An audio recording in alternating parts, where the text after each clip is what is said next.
Welcome, baseball fans. Little Ned McGreevy League tonight, as promised. Just a little bit of a later start. And there's Robbie Wartburg, first in the ballpark tonight. All right. So we pretty much know where we stand, but we're going to say where we stand anyhow. Manchester remains in first place and gains a step. So they're 4 games ahead of Cleveland. Cleveland 4 games out. Then Butler in third place, 6 games out. In fourth place, it's Philadelphia and Providence, each 7 out. Bellingham and Liverpool, 9 out. Carolina, 10 back. Arsenal, 12 back. And St. Louis, 21 back and eliminated. Arsenal, 4 games from elimination. Carolina, 6. Liverpool and Bellingham, 7. Providence and Philadelphia, 9 games from elimination. Butler, 10. And Cleveland, 12 games. So as it stands right now, pretty safe bet it's going to be Cleveland versus somebody. I just don't see Cleveland going, it's going to be Manchester versus somebody. I don't see Manchester going into any sort of long skid. So tonight's game will be Cleveland at Bellingham. I think it'll be a good one. If Cleveland can pull this off on the road against Bellingham. Bellingham, a game below 500. And then the other games that we will autoplay will be Philadelphia at Arsenal, St. Louis at Manchester, Liverpool at Butler, and Carolina at Providence. So Ned McGreevy will go have some Bushmills Irish whiskey. And let's get to the ballpark for today's game between the Cleveland Spiders and the Bellingham Bare-Handed Wolf Chokers. And there is Cousin Ken Castro. Good to see you there, brother. All right, Bellingham is the home team. So here we go.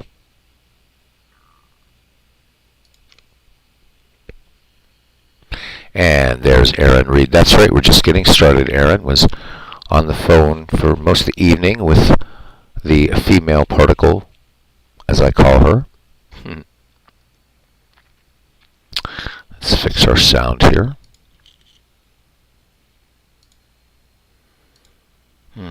Tired as hell, but want to do the game anyhow. All right.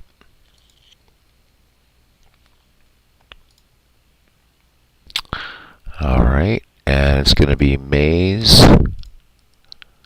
versus Joss. Should be a good one.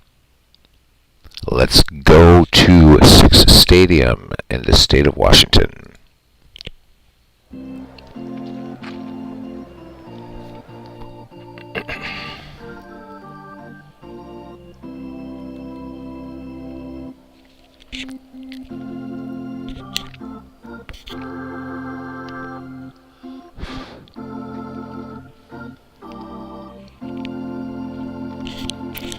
All right, welcome to 6 Stadium for today's game between Cleveland and Bellingham. Addy Joss gets the start for Cleveland, and he is going for his 20th win of the season. He has 28 starts in the year, and he's 19-10 with an ERA of 2.28. He has started 5 times against Bellingham, and he's 3-2 with a 1.50 earned run average there. He'll be opposed by Carl Mays. Mays has made 20 starts in the year, and he is 7-12 with an ERA of 2.81. This will be his 3rd start against Cleveland, and he's 0-3 with a 7.13 earned run average. Cleveland third baseman home run Baker is on a 12-game hitting streak.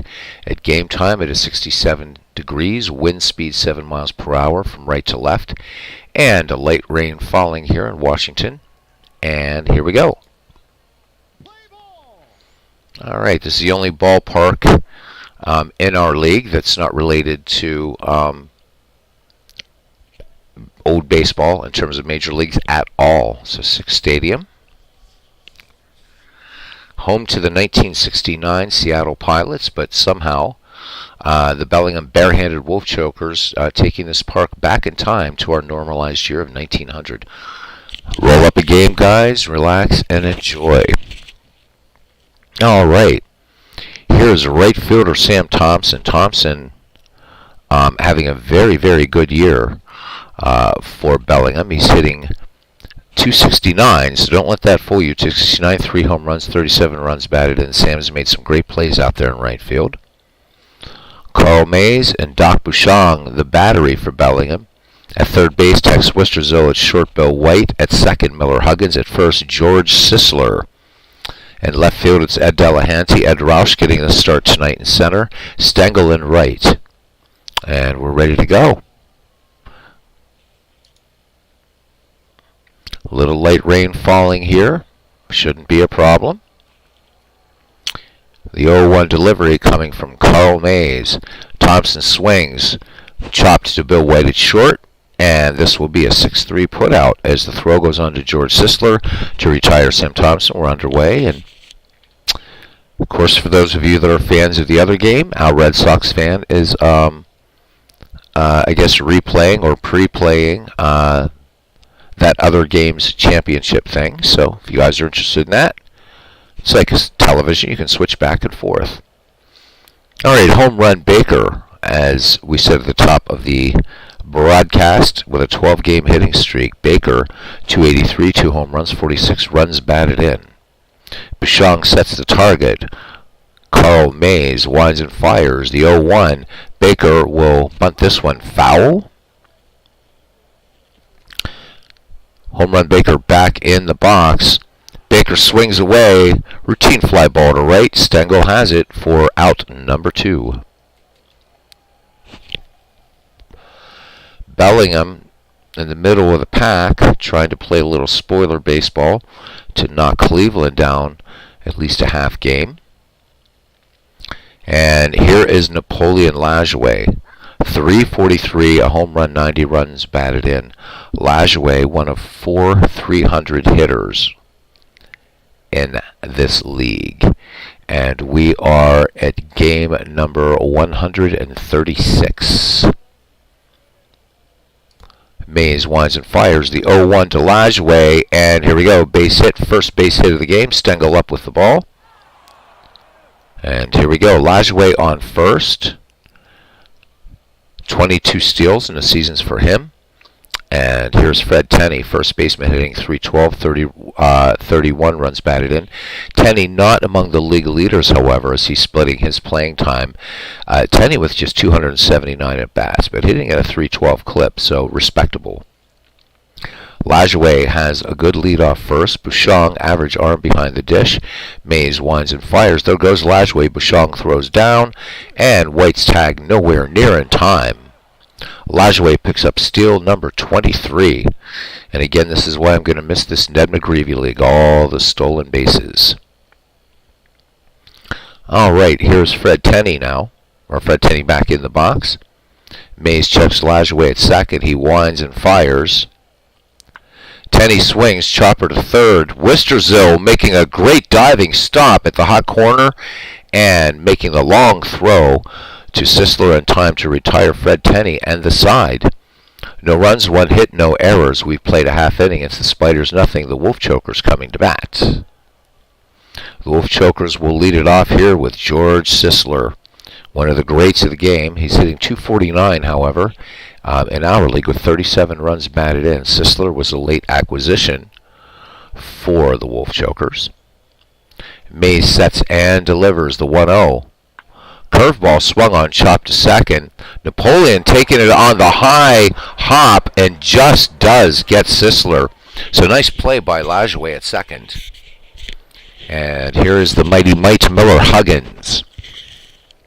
Infield in, Baker in at third. Fred Tenney in at first. Looking bunt, and Huggins is an excellent bunter. Addy Joss, the human hairpin, winds and fires. 3-1 delivery, and Huggins is swinging away. Routine fly ball, dummy hoy, making the call and the catch. 2 up, 2 down for Ed Delahanty, the greatest of the Delahanty brothers, and one of baseball's great early stars. Delahanty hitting 267, 8 home runs, and 70 runs batted in. Ed Roush waiting on deck. Joss comes home with it. Full count. Delahanty, the payoff pitch. Delahanty lays off, and Addy Joss delivers the free pass.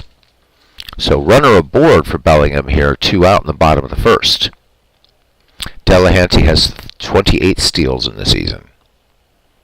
Roush now in the box, hitting .240, home run, 35 runs batted in. He is sharing playing time with Ty Cobb. Roush, the better center fielder defensively, and not a bad hitter, certainly not at the level of Cobb, but Roush is a deserving Hall of Famer. Joss with a check of Delahanty at first. George Moon Gibson has a sign. He's got to be ready to gun it down. Joss delivers, count even on Roush, and Roush crushes this one to right. This one is going to be extra bases. Delahanty could score on this one. Thompson going back on the ball. Delahanty is going to go to third. Roush trying for two. The tag by Chapman. Roush is safe. Roush picks up the RBI double. Delahanty scores, and this game is 1-0. And I want to switch something up really quickly. For each ballpark, I have to change this up just a little bit. And that is not what I wanted to change up, but that's okay. Sometimes it doesn't do it. Let's try it again. I just wanted to make the play-by-play box a little larger. There we go. That's better. Because of the chalkboard and Action PC Baseball. I like to be able to refer to that if there's something weird. All right, 2 down, Roush at second, a run in for Casey Stengel. Stengel hitting 250 with a home run, 49 runs batted in. Again, a lot of platooning on this team. Joss deals to Stengel, the 0-2 delivery to the young professor. Stengel swings, chopper to second. Lajoie bobbles this ball, so rare to see Lajoie do that. I mean, 27 errors, but rare for this time. So Stengel aboard, runners at the corners, and that brings up Tex Wisterzo. If you check out Robbie's channel, 1914 Federal League, you'll get to see a lot more of Tex Wisterzo. Wisterzo hitting .213 with 41 runs batted in. White waits on deck. Addy Joss from the stretch, and the 1-2 to Wisterzo. Cut on base hit into center. Roush will score. Wisterzo has the double coming in as Stengel, a 2 RBI double for Tex Wisterzo. And in the bottom of the first, it's Bellingham 3 and Cleveland nothing. So Bellingham doing its best to play some spoiler baseball here, but we have 8 innings to go. Actually, 8 1/3. Here's Bill White, 226 hitter, 5 home runs, 55 runs batted in for him. Wisterzo at second has stolen 20 bases, so I wouldn't rule out a stolen base here. MV coming in. MV, the proud owner of the Baseball Complete collection. So just cutting to the chase, unlike those of us that took 6 years to buy these seasons. MV bought it all last night.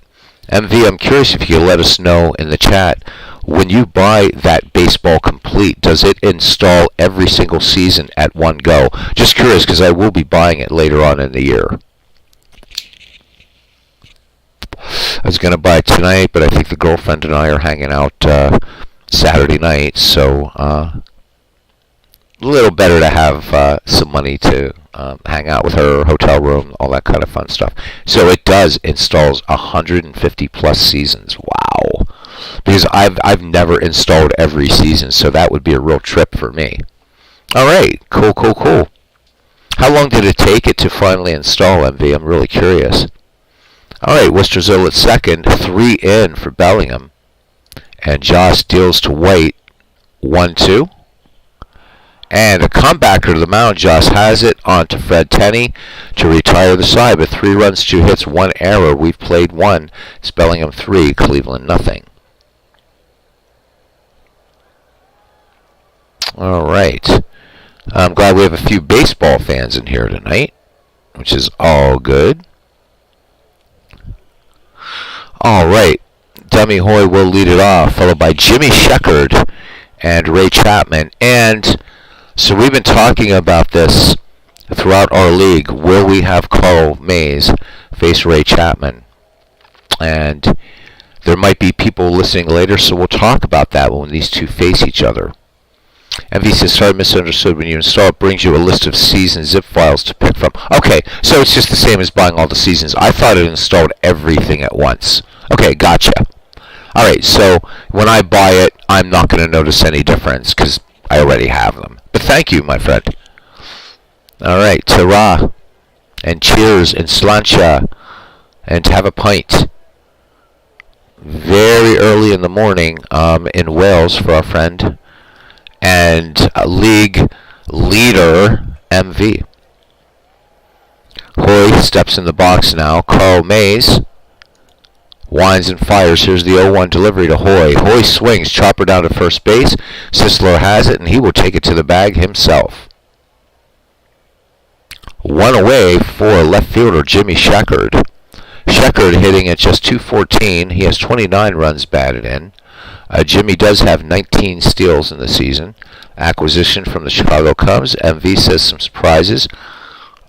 He says some surprises kind of like the PC, but they're only 3 or 4 seasons. I'm not sure the PCI, but they're only 3 or 4 seasons.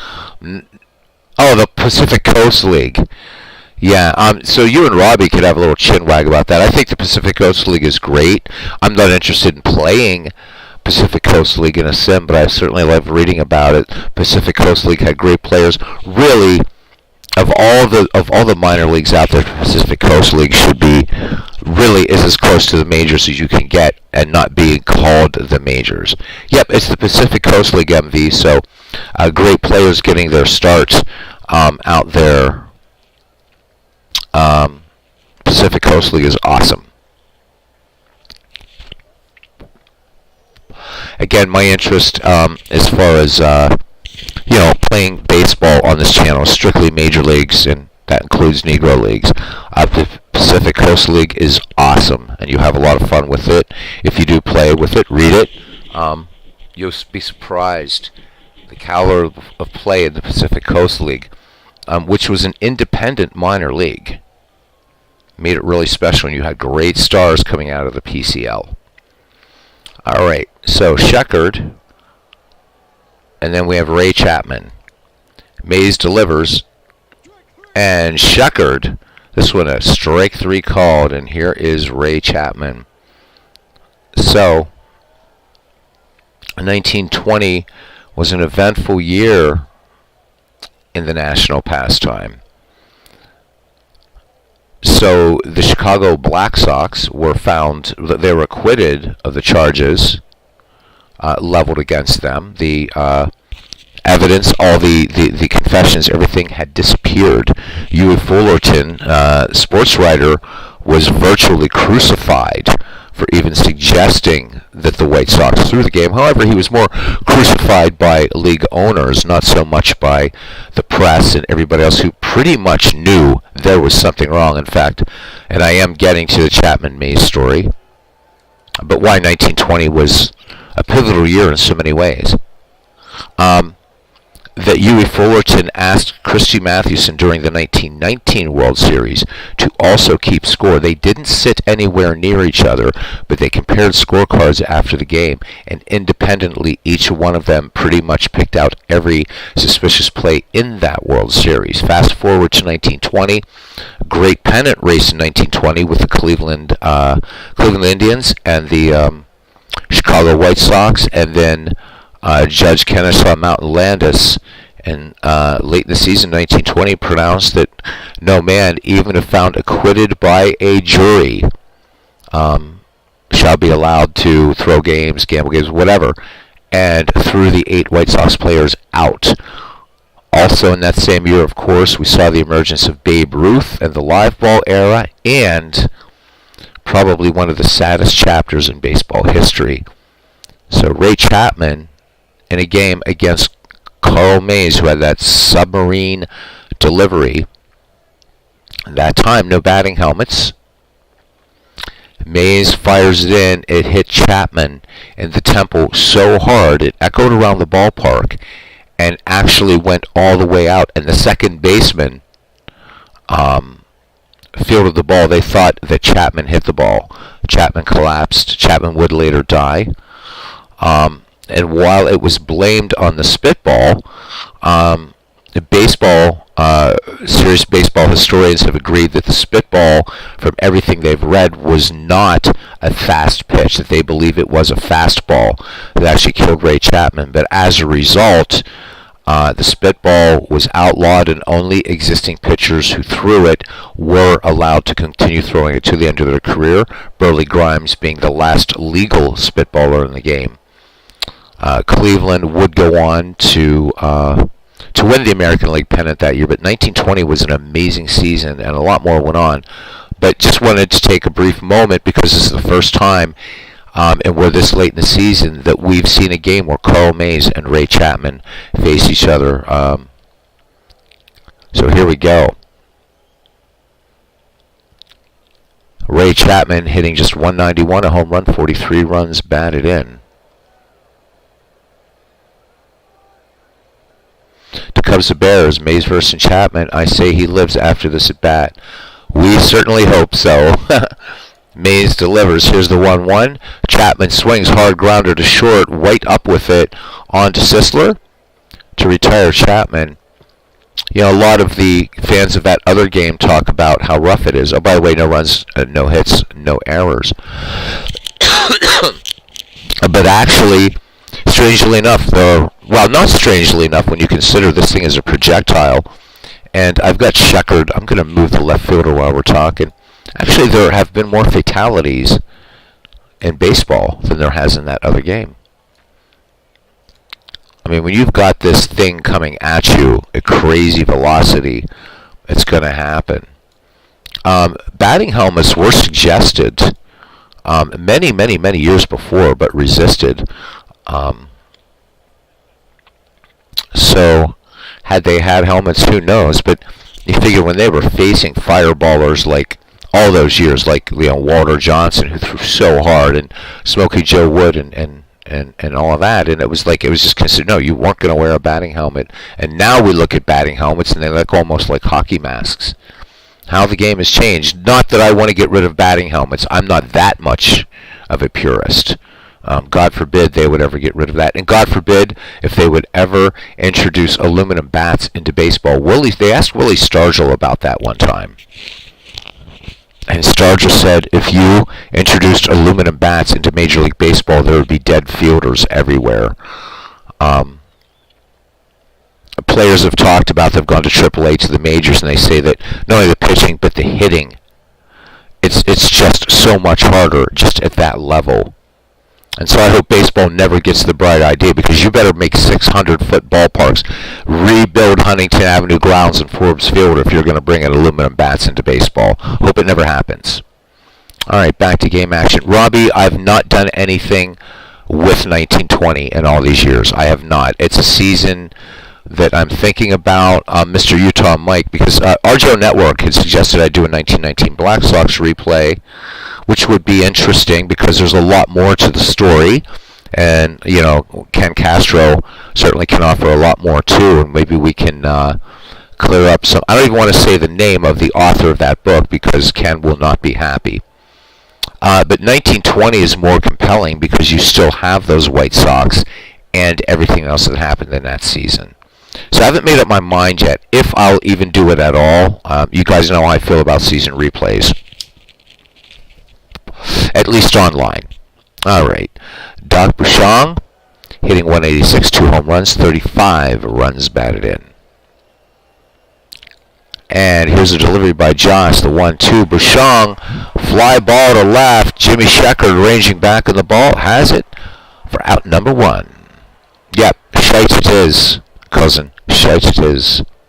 Chuck Hughes of the Lions died in an NFL game. Oh, there has been. I'm not saying there aren't fatalities in that other game.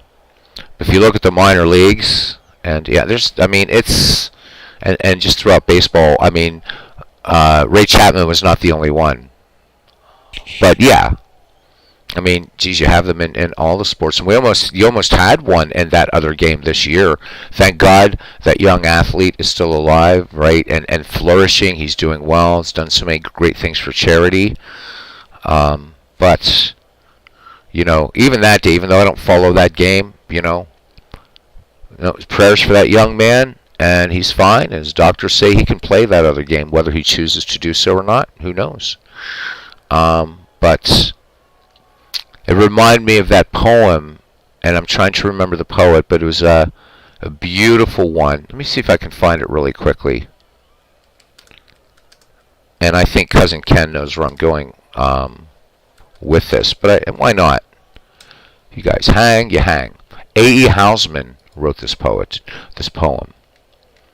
So if you guys will indulge me, this is called To an Athlete Dying Young. And Ray Chapman wasn't old, so. Also, the time you won your town the race, we cheered you through the marketplace.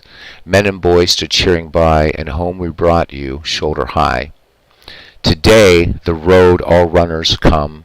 Shoulder high, we bring you home, and set you at your threshold down, townsman of a stiller town. Smart lad, to slippy times away from fields where glory does not stay, and early though the laurel grows, it withers quicker than the rose. Eyes the shady night is shut cannot see the record cut, and silence sounds no worse than cheers after earth has stopped the ears. Now you will not swell the rout of lads that wore their honors out, runners whom renown outran, and the name died before the man. So set, before its echoes fade, the fleet foot on the sill of shade, and hold to the low lintel up the still defended challenge cup. And round that early laureled head will flock to gaze the strengthless dead, and find unwithered on its curls the garland briefer than a girl's. So that poem always struck me. A great poem by A.E. Housman, To an Athlete Dying Young. Carl Mays steps in. Mays hitting 162, 6 runs batted in.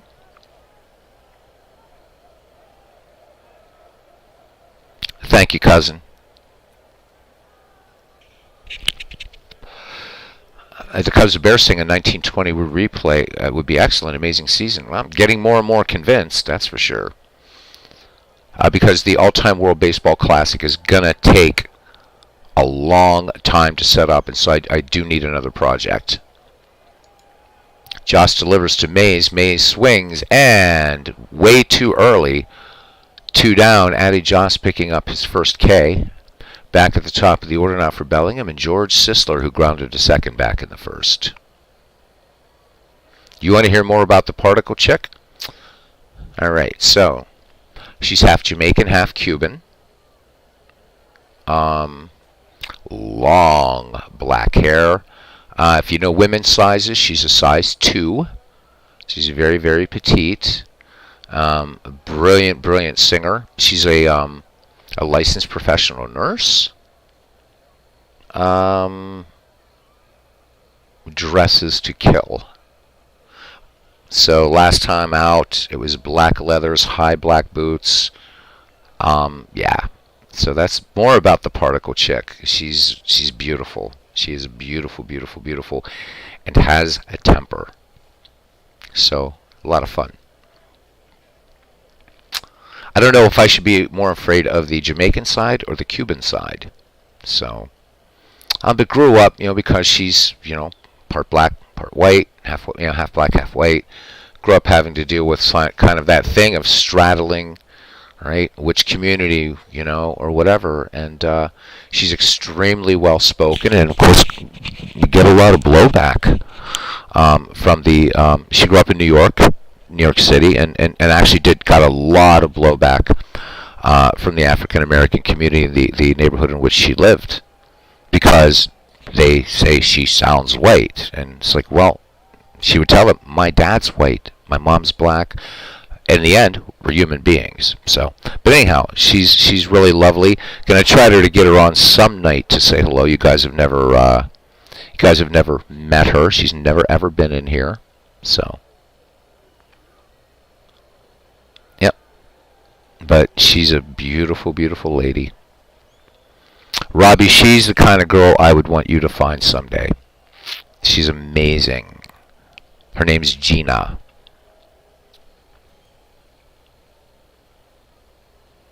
I was screaming, Chuck Hughes, Chuck Hughes. All right, so there's so much about the particle. The female particle. Yeah, Robbie, she is. She's amazing. All right. Sisler's 0 for 1, grounded to second. Let's get back to the ball game here. We'll be here till 4 in the morning. Sisler, base hit into left. Checkered up with it. Sisler making the turn at first, and he will hold. So 2 down. And some speed on the base paths here. Sisler, even with platooning with Ty Cobb, or I'm sorry, it's Roush platooning. So Sisler, though, a late acquisition and 43 steals. So had Sisler had an earlier start in the season, Sisler may be leading the league and not Hannes Wagner. And of course, I have no idea. I've dug through that file. Don't know why Billy Hamilton is not starting more. So we'll play a few more Providence games so that we can at least see the great Billy Hamilton. All right, Joss deals to Huggins. There goes Sisler, the throwdown from Gibson, and the tag, George Sisler, with steal number 44. So he's among the league leaders and getting closer into the top 5. He may be in the top 5 by now. Huggins back in the box, and the 0-1 delivery from Addy Joss. Huggins swings, base hit into left past a diving Lajoie. Up with it is dummy Hoy. Sisler rounds third. He will score, and Bellingham with its 4th run in this game, 2 down. And that brings up Ed Delahanty now. Delahanty walked back in the first.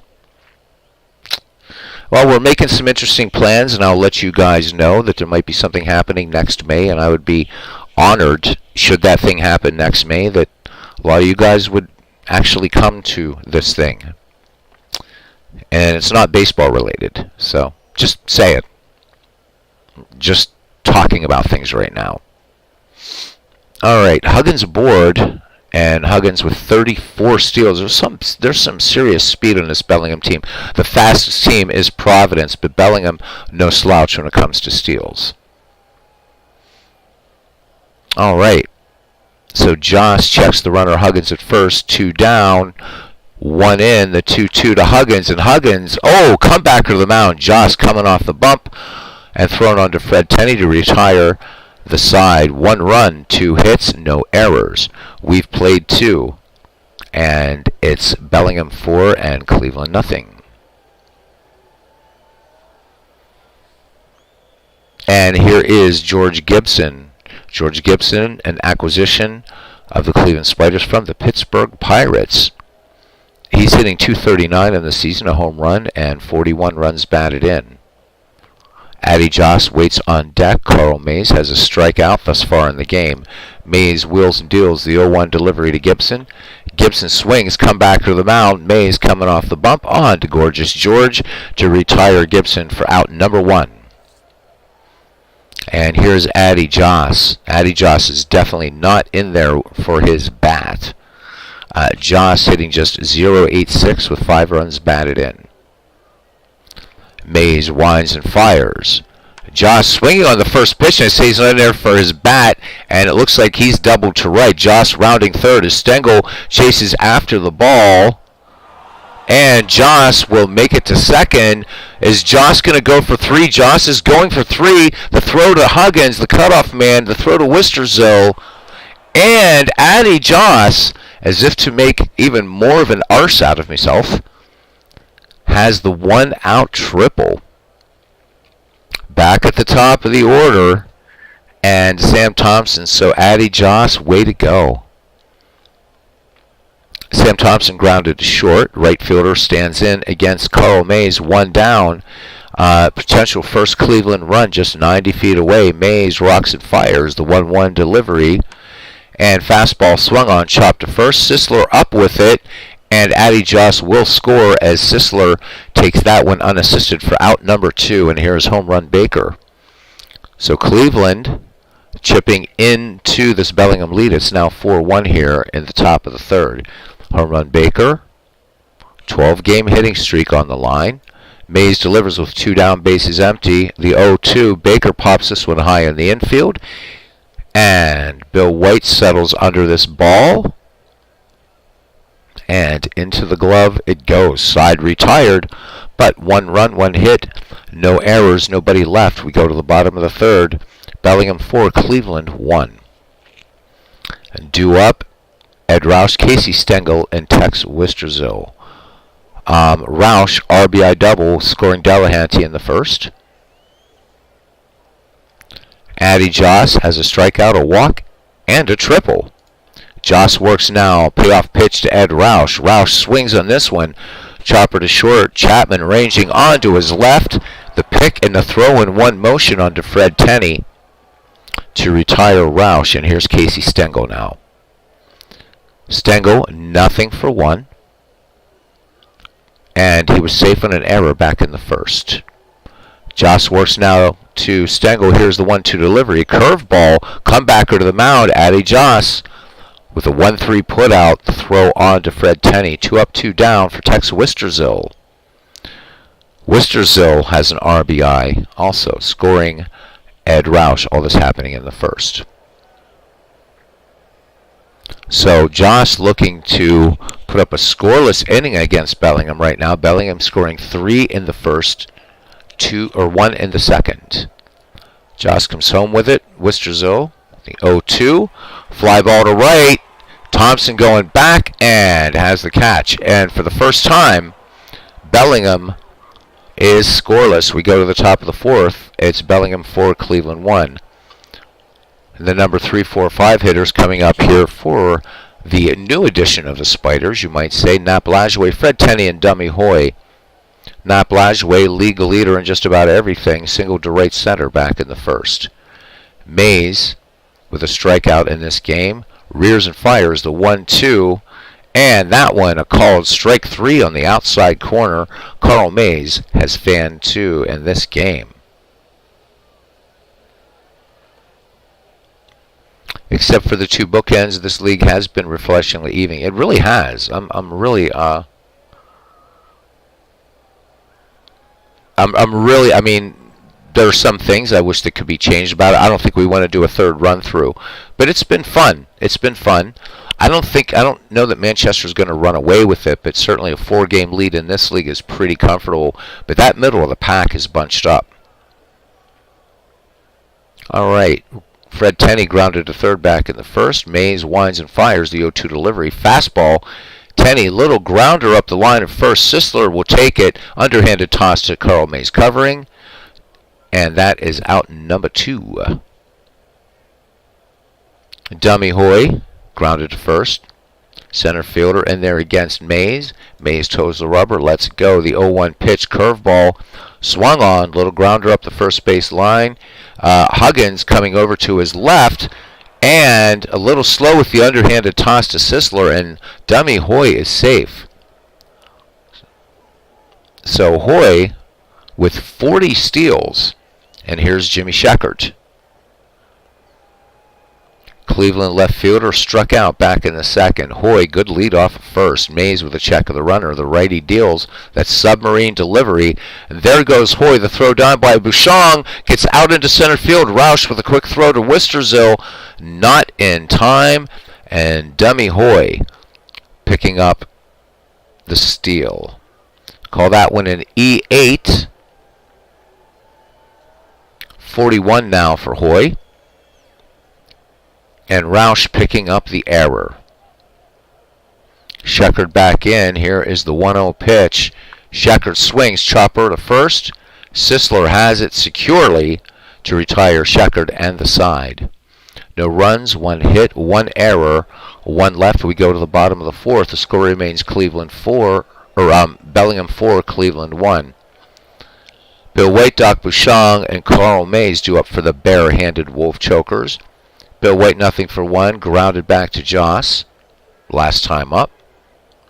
Joss into his motion, and the 1-2. White swings, grounder to first. Tenney over to Joss for the 3-1 putout. 1 away. Bouchon, nothing for 1. Fly to deep left back in the second. Very, very, very light rain continuing to fall here in the state of Washington. Joss comes home with it. 0-1 to Bouchon. Another chopper to first. Been busy. Great play there by Fred Tenney. and gets the overhand or the underhand toss to Addy Joss. 2 down. Joss with a doff of the cap over to Fred Tenney at first, and here's Carl Mays. 0 for 1, struck out back in the second. Joss ready to deliver to his mound opponent. The 1-1 swung on. This one again grounded to first. Tenney would take it to the bag himself. Washington goes quietly, and we go to the top of the 5th. Your score still 4-1 in favor of Bellingham. Robbie Wartburg says, brought out Diamond Mine for a spell here, so it doesn't feel sad. It's a great game, man. It's a great game. All right. Now, if I do a 1920 replay, I've got to decide. I'm not going to do it on an Action PC. Do I want to do it out of the park, or do I take the chance and try it as a replay on Diamond Mine Baseball and have just an ambient crowd noise going in the background or something? I'm not sure yet. All right, here is the delivery to Ray Chapman. Chapman base hit into right. Stengel up with it. So Ray Chapman aboard, and this will be the 4th base hit for Cleveland. Chapman with 19 steals in the season, and here's Moon Gibson. Grounded to Mays his last time up. Chapman good lead at first. Mays winds and fires. The runner does not go. Gibson slaps this one to second. Huggins' only play is to Sisler at first. Chapman will make second on the play. Runner in scoring position for Cleveland now, 1 down. And that brings up pitcher Addy Joss, who tripled his last time up. Mays checks the runner Chapman. Here's the delivery to Joss. And there goes Chapman, and Chapman has 3rd stolen handily. 20th steal in the season for Ray Chapman against Carl Mays. Joss back in the box, and the 0-1 from Mays to Joss. Joss swings, and there goes Addy Joss, base hit. Joss going for 2. He slides. White's tag, not in time. RBI. So the RBI double for Addy Joss, and Cleveland has now cut this Bellingham lead in half. It is 4-2. Addy Joss looking to be batting champ here. Just because I've played so much action, PC Baseball MV, and I have all these other baseball sims, and I'm just naming 2 of the others. So I'm just kind of thinking, do I want to do 1920? I'm not going to do it on Baseball for Windows, although it would be super easy to do on Baseball for Windows. Probably wouldn't do it on there. So I'm really leaning, because Baseball for Windows gets time on my channel. Diamond Mine gets very little time, and Out of the Park lately is starting to get more time. I've just played a lot of it, and I love it. I just want to do it in a different baseball sim, I think.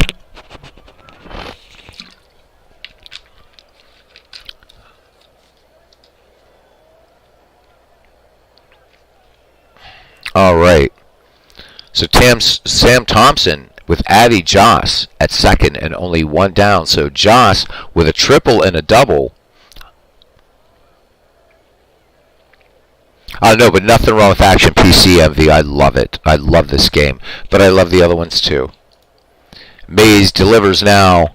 Sam Thompson swinging on the first pitch. Miller Huggins making the quick snap onto George Sisler to get the speedy Thompson. Addy Joss gets to third. Can home run Baker bat him in and extend or keep this hitting streak alive? He is at 12 games. Mays from the stretch. The 1-2 to Baker. Fastball. And Baker liner right to Huggins. Not going to happen this time. However, 1 run, 2 hits, no errors. And 4.5 gone here at 6 Stadium.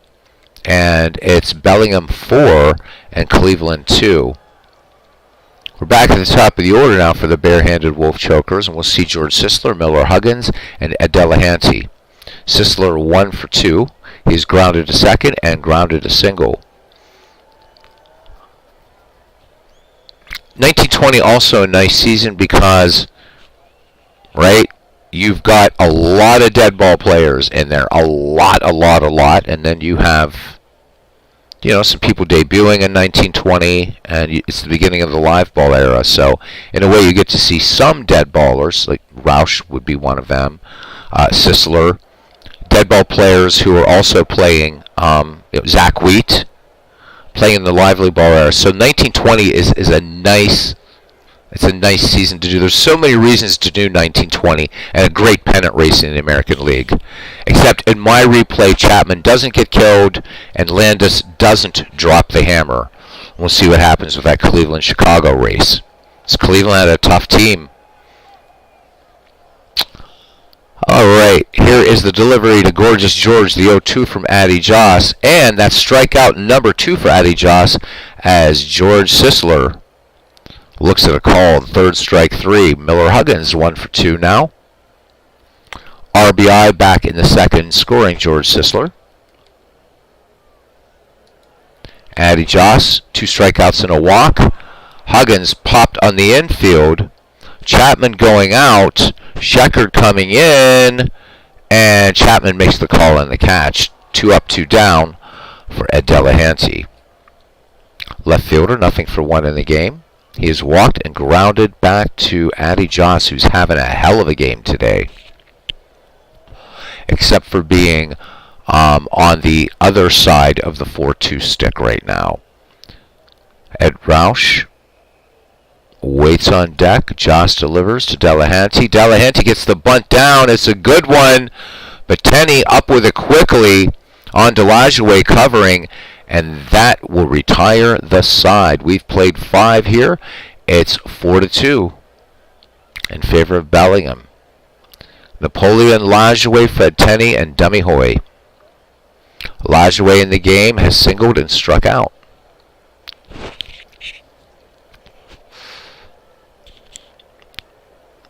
Mays fires it in now to Lajoie. The 2-0 pitch. Lajoie swings, fly ball to left center. This one has distance. Delahanty ranging back. What a catch by Ed Delahanty. Nice pick.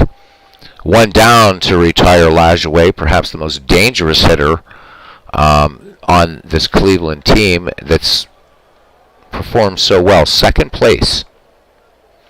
Fred Tenney has grounded out twice. Carl Mays rocks and fires. Here is the 1-1 fastball. Chopped to first. Sisler up with it. We'll take that one to the bag unassisted. It's 2 up, 2 down for center fielder Dummy Hoy. He singled back in the 4th. Mays submarines it in. The 0-1 curveball. Hoy comebacker. Huggins playing in behind the mound. On to Sisler for the 4-3 putout. And a putout of the side. Bottom of the 6th, still 4-2. So Bellingham has been silenced in the 3rd, 4th, and 5th innings. Roush 1 for 2. RBI double, and then he grounded to short. Lefty stands in, waits for the human hairpin to deliver the 0-2. Roush cuts and misses, and that is the 3rd strikeout by Addy Joss in this game. Roush will take a seat. And here is Casey Stengel. Stengel has grounded out twice. Stengel, one of a handful of players in this game, not a dead baller. I believe Casey's rookie year was 1922. Please correct me if I'm wrong. I think it was 1922, however.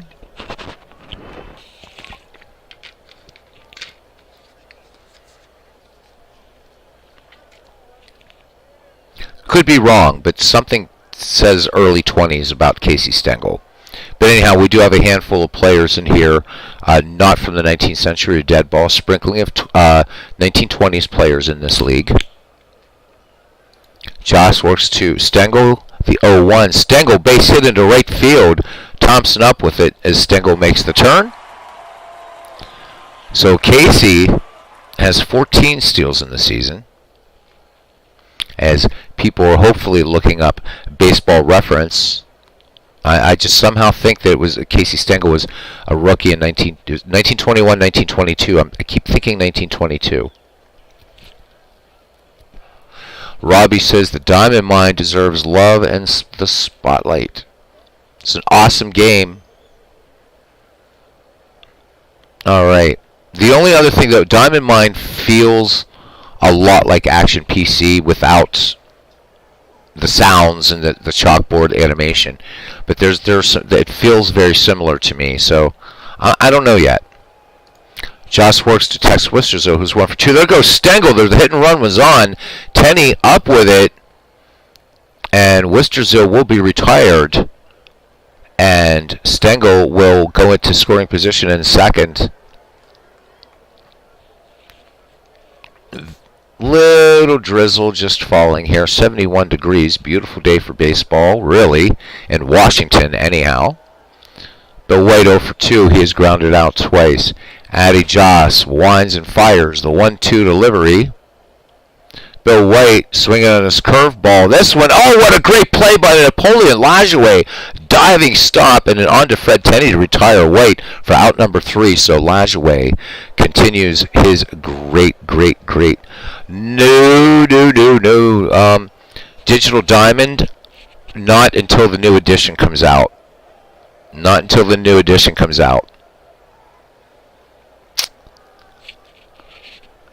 Not actually, Robbie. We went over the play-by-play, and actually, because you don't see it, but I'll show you in a past game that we played. Actually, Action PC has excellent play-by-play. I would give Diamond Mine the edge, yes, but it's damn good. It's damn good, and syncs well with what's going on in the field. But the thing is, though, Robbie, the other thing would be, and then I'll get to MV's coming up on Digital Diamond. Doing a Diamond Line baseball, I'd be basically reading to you guys. You know, adding a few things here and there, trying to adapt. As for Digital Diamond, I want to see how it's going to work with the Status Pro baseball integration. Digital Diamond to me is a good game. I do have it. I've had every edition of it. I've had since version 7. So 7, 8, 9, and 10. Oh no, I had a version 5. I started version 5 because I was still way back across the pond. So I've had 5 editions of the game. This year I played exactly 5 minutes and uninstalled it because it's not that different to me than other editions. The Status Pro integration is going to be big. So probably not Digital Diamond. PIB 99 Action PCP Play has come a long way. It is very close and customizable. Yep, Status Pro baseball integration, MV. Yep, that's coming. I don't know. Mark usually releases sometime in April, except for that 1 year he missed his Steam release, and that really hurt. So hopefully that doesn't happen again. That was version 9. Ended up getting 3 reviews, and one of them was by Clinton, and it was rather excoriating. Ken, that's our big word for the night, by the way, excoriating. Mays delivers to Sheckard now. Sheckard gets the bunt down. Mays up with it, and Jimmy Sheckard has the bunt base hit. So Cleveland picking up a base hit number 6. Yeah, good evening, Paisan. ¿Cómo está? Oh, geez, MV, I played so much Status Pro baseball as an undergrad. Oof. I'm surprised. Yeah, I lived in the student union between classes, and I would schedule classes, so all of us, we'd schedule our classes so we could get hours of Status Pro cards and dice in. We also played other games too, but we played a ton of Status Pro. We also did, D&D and Star Trek Tactical Battle Simulator and Starfleet Battles and other stuff. But man, we played the hell out of Status Pro. So looking forward to what Mark will be doing with that. Jimmy Sheckard, 19 steals, Chapman 1 for 2. He is singled back in the 5th. Mays checks the runner. Chapman batting with 1 down, and I'm saying checkered, and it's Chapman. Chapman with a steal tonight. Mays delivers now the 0-2 delivery to Ray Chapman. Chapman swings. They were playing him to bunt, and he swings away. Roush going back a bit on this one. Makes the catch. Jimmy Sheckard will retreat to first. 1 down for Moon Gibson. Gibson in the game is 0 for 2. He's grounded out twice. Yeah, I'll bring up Steam and read it, actually. It's I don't know if it's excoriating is the right word, but I remember some rather comments. Let me see if I can. I don't even know if version 9 is available on Steam anymore. Let me look really quickly. So maybe excoriating might have been too strong a word, but let me see. I'm just going to go to. Let me bring up my Steam client for a minute. And I'll move it over. I won't be able to see you guys for a minute. And let me do a search on Digital Diamond Baseball. Let me see if I can find his review. There's version 9. Yeah, so on Steam I have version 7, 8, 9, and 10. And I had 5 and 6 before it came to Steam. It was version 9 or version 8. It was one of these. It was not a nice review. Let me see. So Al reviewed it and liked it.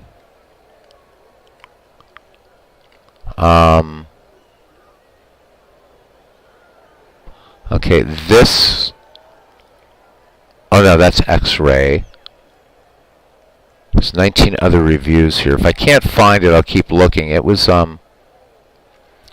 But to be fair, Clinton had a bit of a falling out with Mark, I think, the year that he wrote the review that wasn't so nice.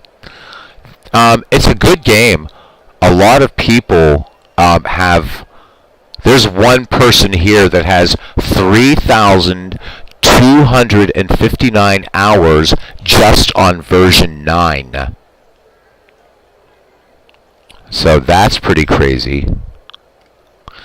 People with 400 and 500 hours in Digital Diamond Baseball.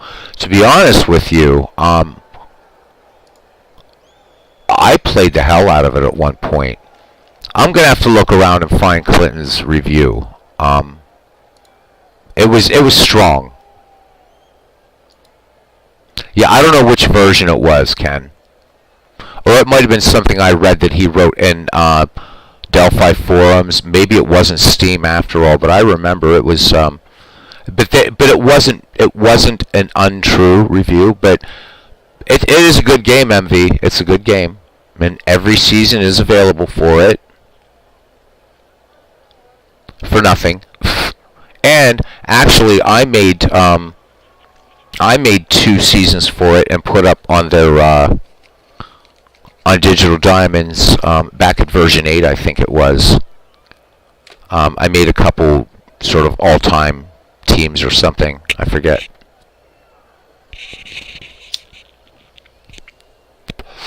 Oh, yeah, you are on Steam, cousin, because you had bought Action or Out of the Park and played it for a couple weeks. All right. Anyhow, back to the ball game. Mays throws over Sheckard back ahead of the Sisler tag. Mays now comes home with, there goes Sheckard. Hit and run was on, and this one goes foul. So Sheckard back again. Well, the clunkiest thing about Digital Diamond Baseball MV is how it handles libraries. Yikes. Thank you guys. I see we have 8 viewers in here. Appreciate the likes as they come. Okay. So he also has the Tour de France and racing games. Ken, if you like racing games, I have Forza Horizon 4. Oh man, is that game amazing! And your hair will be on fire. I never bothered buying 5. It's just, it looks cool, but there's just hundreds and hundreds and hundreds and hundreds of vehicles to unlock. in either one, but Forza Horizon 4 is a blast. But this is a baseball channel. I'm not going to do it on here, but on my other channel, I'm going to do some racing games, actually, because they're fun. Not like sim racing games so much, not like that, but, you know, just those types of arcade racers or whatever. They're fun. And Forza Horizon can be very realistic if you want it to be. Mays now works to Gibson. It's a crappy play-by-play tonight, but I just wanted to do some baseball. White up with it. On to Sisler. Sheckard will make second as Gibson is retired. So 2 out, and the tying run comes to the plate in Addy Joss, and we have to mention that because Joss has a triple and an RBI double in this game. Sheckard at second, good lead. Mays delivers to Joss. Here's the 1-0. Joss swings, and he has a base hit. Joss needs a home run, and he's got the single. Sheckard rounding third. He will score. It's 4-3. Addy Joss is 3 for 3, gentlemen. He is 3 for 3. A triple, a double, a single. I've never had a cycle in a game, and I probably shouldn't have said that. All right. Even if Cleveland loses, I think Josh should get MVP. Back at the top of the order, Sam Thompson here to lead it off. Thompson grounded to first, scoring Joss back in the third. Mays pitching with Joss aboard, 2 down. Here's a delivery to the right fielder, Sam Thompson. Thompson swings, grounded to third. Wisterzel with a throw across the diamond. George Sisler in plenty of time to retire Thompson. 7th inning stretch time. It's Bellingham 4, Cleveland 3.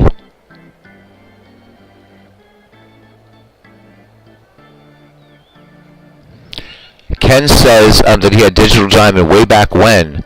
Same fate, less than a week, in the proverbial bucket. It was hard, Robbie. It was difficult.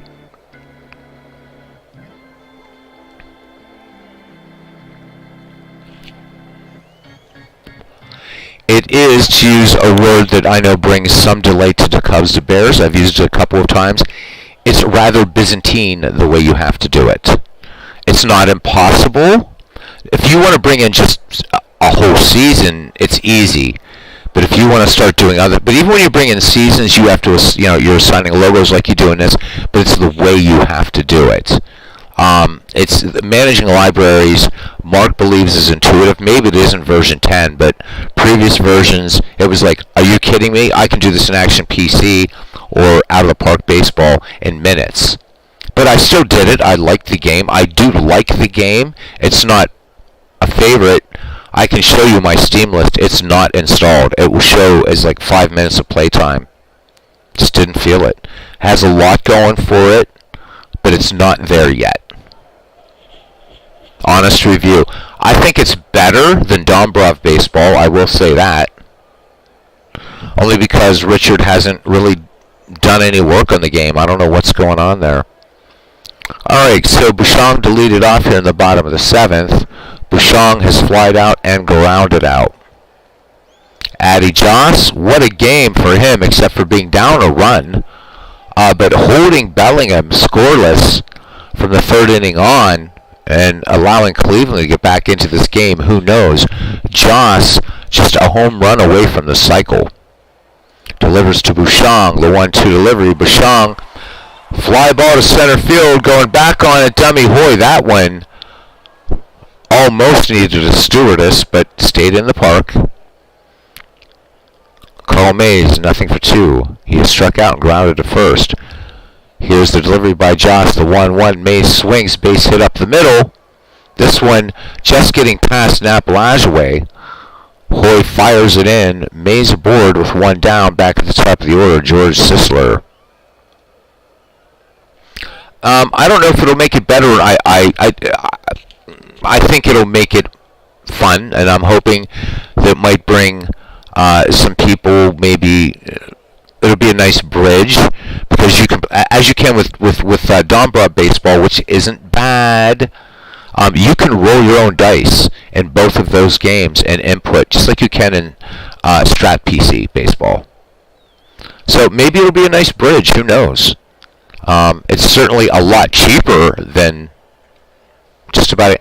In fact, the least expensive baseball sim I've seen out there is Dombrov Baseball. It's $13. And Richard kindly gave us, those of us who bought it in 2013, gave us the most recent version for free. And he patches it maybe once or twice a year. It needs sound, though. The sound is just so bad. And the play-by-play is... It's really, so Dombrov is really just a digital conversion of Sports Illustrated baseball. Josh delivers one down to Sisler, who's 1 for 3. Sisler swings. Chopper to second. Lajoie up with it. Lajoie will go to Tenney. That'll be his only play. Carl Mays will make second. Bellingham with a runner in scoring position, 2 down. World's worst gamer. Welcome in, my friend. He says, I like the game too. Unfortunately, the clunky interface. Exactly. It stayed clunky, and 3 corrupted seasons later, he stopped playing it. Yep. Oh, yeah, definitely. I'll buy it next year, World's Worst Gamer. I totally agree with you. I will buy it for the Status Pro integration because I loved Status Pro. So for me, it's going to be a nostalgia thing to be able to play Status Pro baseball again. Be interesting to see how it's going to be implemented. The engines in there are pretty much already, so... Josh delivers. If you guys want to see some Digital Diamond baseball... Oh, Miller Huggins, wait a minute. Base hit to left. Mays rounding third. Huggins going for 2. RBI double for Miller Huggins. That's his 7th double. And Bellingham now pads its lead. It's 5-3. Though I don't, because they don't give a damn about my channel, but Dave Gardner is doing some stuff with Digital Diamond Baseball, so if you want to check out his channel, go ahead. And there we go. Delahanty at second, 2 down. Or Delahanty at bat. Huggins at second, 2 down. Joss winds and fires. Here is the 2-1. Oh! And they intentionally walk Ed Delahanty to get to Ed Roush, who is 1 for 3. Roush with an RBI double back, or RBI double back in the first. Huggins at second, Delahanty at first. Joss fires it in, the 1-1 to Roush. Let's see how this works. Roush fly ball, shallow right. Sam Thompson has it, side retired. 1 run, 2 hits, no errors. 7 complete here at 6 Stadium, and it's now Bellingham 5 and Cleveland 3. Home run Baker. Will he extend the hitting streak? We shall see. This could be his last time at bat in this game. So Baker has flied out, popped out, lined to second. Yes, he did. And actually, I have Richard Dombrov's Action PC season. I'll show it to you guys when I'm done here really quickly. I do have it.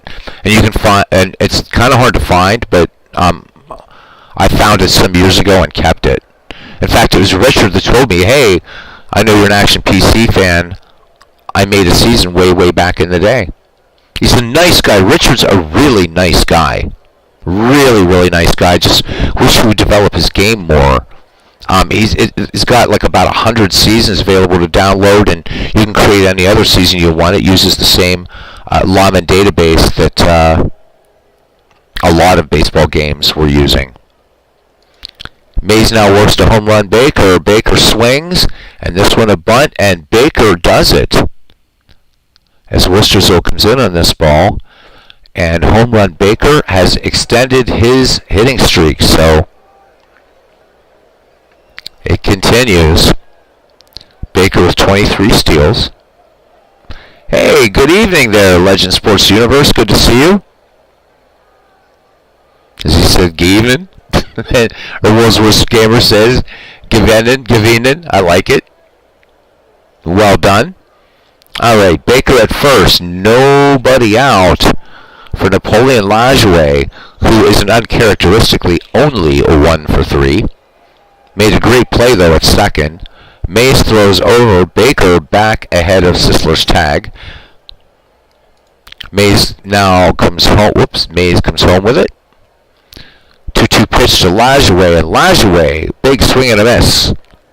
That's for the first out, and Lajoie hard to strike out. So one down for Fred Tenney. He has grounded to third and then to first twice. Home run Baker, good lead off first. Mays with a check of the runner, throws over. Baker dives in under the Sisler tag. Mays peers in, has the sign from Bouchon, the leg kick, and the 2-1 delivery. Fastball swung on, and this one grounded hard to Huggins. Huggins will go to White. White back to Sisler for the pitcher's best friend. The inning-ending double play. No runs, 1 hit, no errors. Nobody left. We go to the bottom of the 8th. It's 5-3. The Bellingham bare-handed wolf chokers over the new iteration of the Cleveland Spiders. Casey Stengel will lead it off here, be followed by Tex Wisterzill and Bill White. Stengel 1 for 3 in the game. Addy Joss, what a game for him. 1 hit away from the cycle. 3 strikeouts, 2 walks, but down 2 runs. Addy Joss fires it in, the 1-1 pitch. Stengel swings, base hit to right. Thompson takes it on the room service bounce, and Stengel is aboard. 8th hit now for Bellingham. These teams tied in hits. Each team committing an error. Wisterzill 1 for 3. Tex with an RBI double back in the first. Infield looking bunt. Tenney in at first. Baker in at third. Joss delivers to Wisterzill. Wisterzill bunts in the first pitch. Tenney has it. He will go to second to get Stengel. So Wisterzill safe on the fielder's choice. Good heads-up play. Tenney making the nice play to go for the lead runner. 1 down, Wisterzill at first. 20 steals for him. Bill White, a frustrated 0 for 3. He has grounded out 3 times. Addy Joss with a check of the runner. Joss comes home with it. There goes Wisterzill, a throw down by Gibson. They're not going to get him. 21st theft by Tex Wisterzill.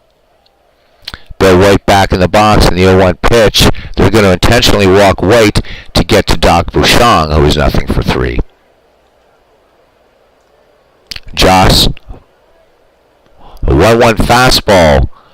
Chopped to short. Chapman will get the lead runner. Wisterzill, the throw from Baker to Tenney. This is going to be close. And they do not turn it. They almost turn an extremely rare double play. So Bouchon aboard, 2 down. Bouchon at first, White at second, and here's Carl Mays. Mays is 1 for 3, singled back in the 7th. Gibson sets the target for Joss. Here is the 1-2 fastball. Mays solidly stroked into right field. Sam Thompson up with it. Bill White rounding third for run number 6. So Bellingham definitely playing some spoiler baseball. Bouchon will move to third. And here's gorgeous George Sisler, world's worst gamer, saying, he's talking about Legend Sports Universe. Got out with a friend tonight for a very good meal, which was nice. Excellent. Good for you, buddy. All right.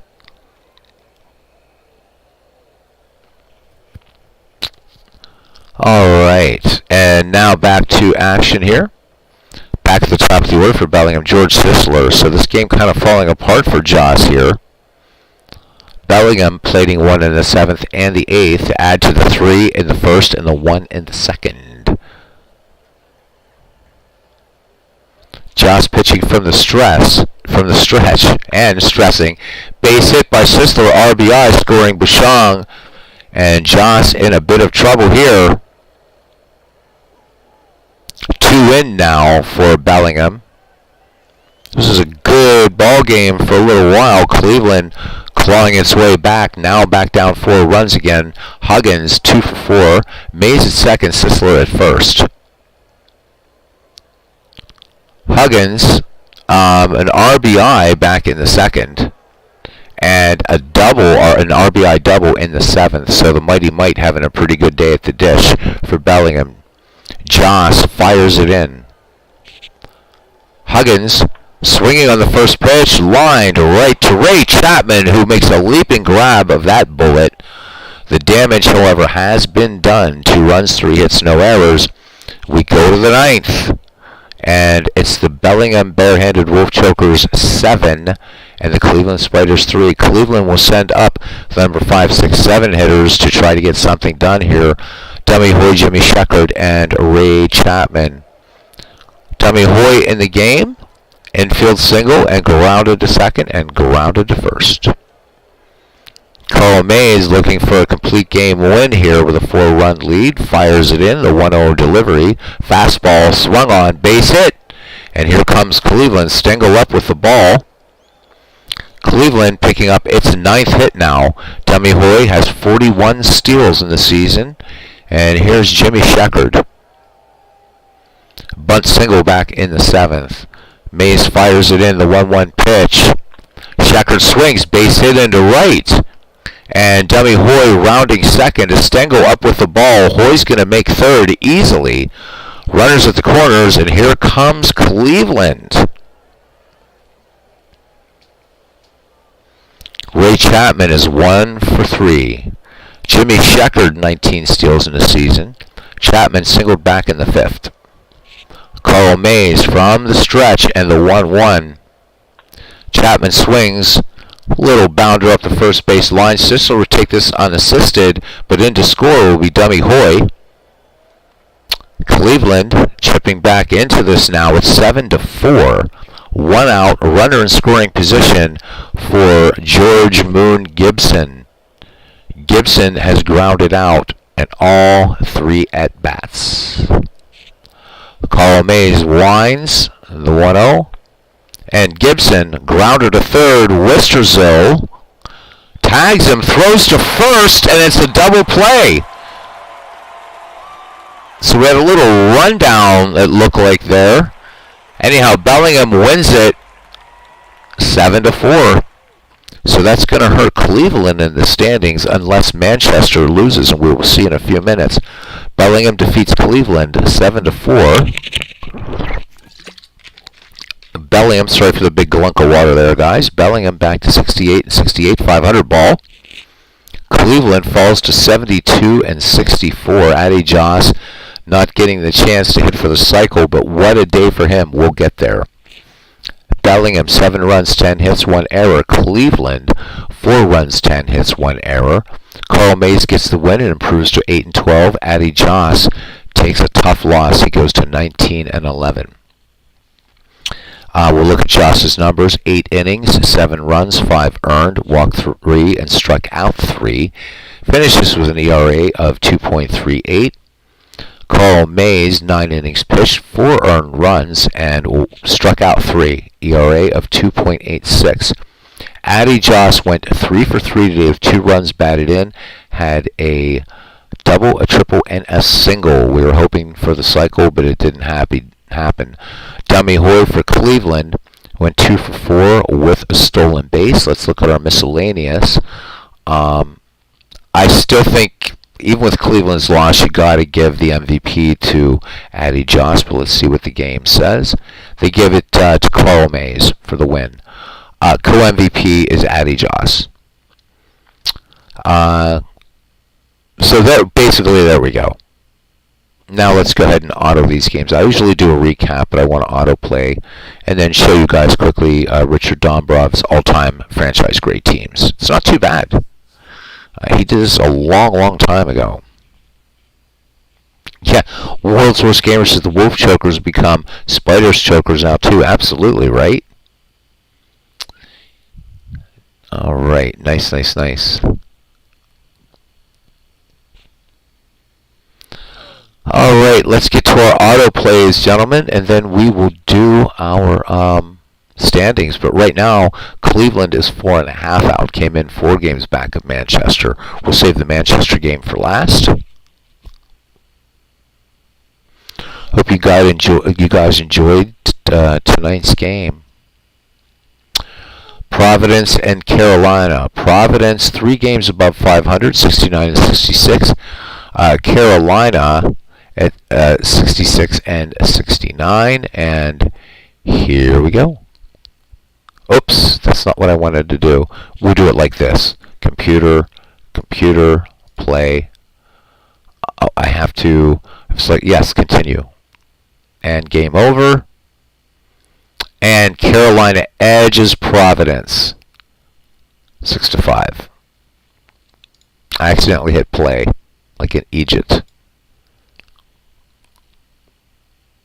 Just want to quickly run through these. It's been a long day, and a long day tomorrow, and a long day Saturday.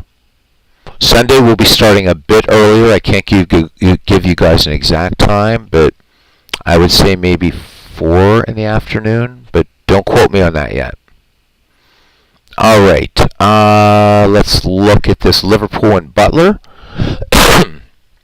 Butler at 70 and 65. Liverpool a game below 500. They are at 67 and 68. And here we go. Liverpool shuts out Butler 2-0. So Liverpool back at 500. They're at 68 and 68. Butler goes to 70 and 66. John Clarkson gets the win for the Liverpool Fabs. And Jack Holmes takes the loss for the Butler Yankees. Clarkson goes to 17 and 12. Combs falls to 9 and 19. Philadelphia and Arsenal next. Philadelphia 9, Arsenal 4. Hippo Vaughn gets the win for Philadelphia, goes to 9 and 12. Rue Boisdel takes the loss for Arsenal. He falls to 16 and 14. George Davis getting 2 for 4 with a stolen base. And the last game here, can St. Louis do a favor for Cleveland? Here we go. They do not do it. 11-8, Manchester. Pete Alexander gets the win, goes to 16 and 14. Tom Hughes takes the loss for St. Louis. He goes to 2 and 19. Elmer Flick went 2 for 4, including a home run, his third, and 2 runs batted in. And that is game action. Wowza, wowza, wowza, wowza. Yeah, cousin, I don't know why. I have dug through this file. He is saved on every lineup.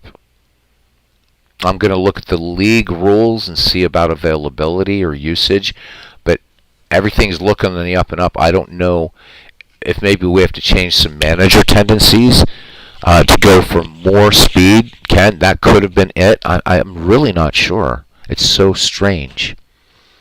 Manchester starting to pull away from the pack. It's time to be honest here, gents.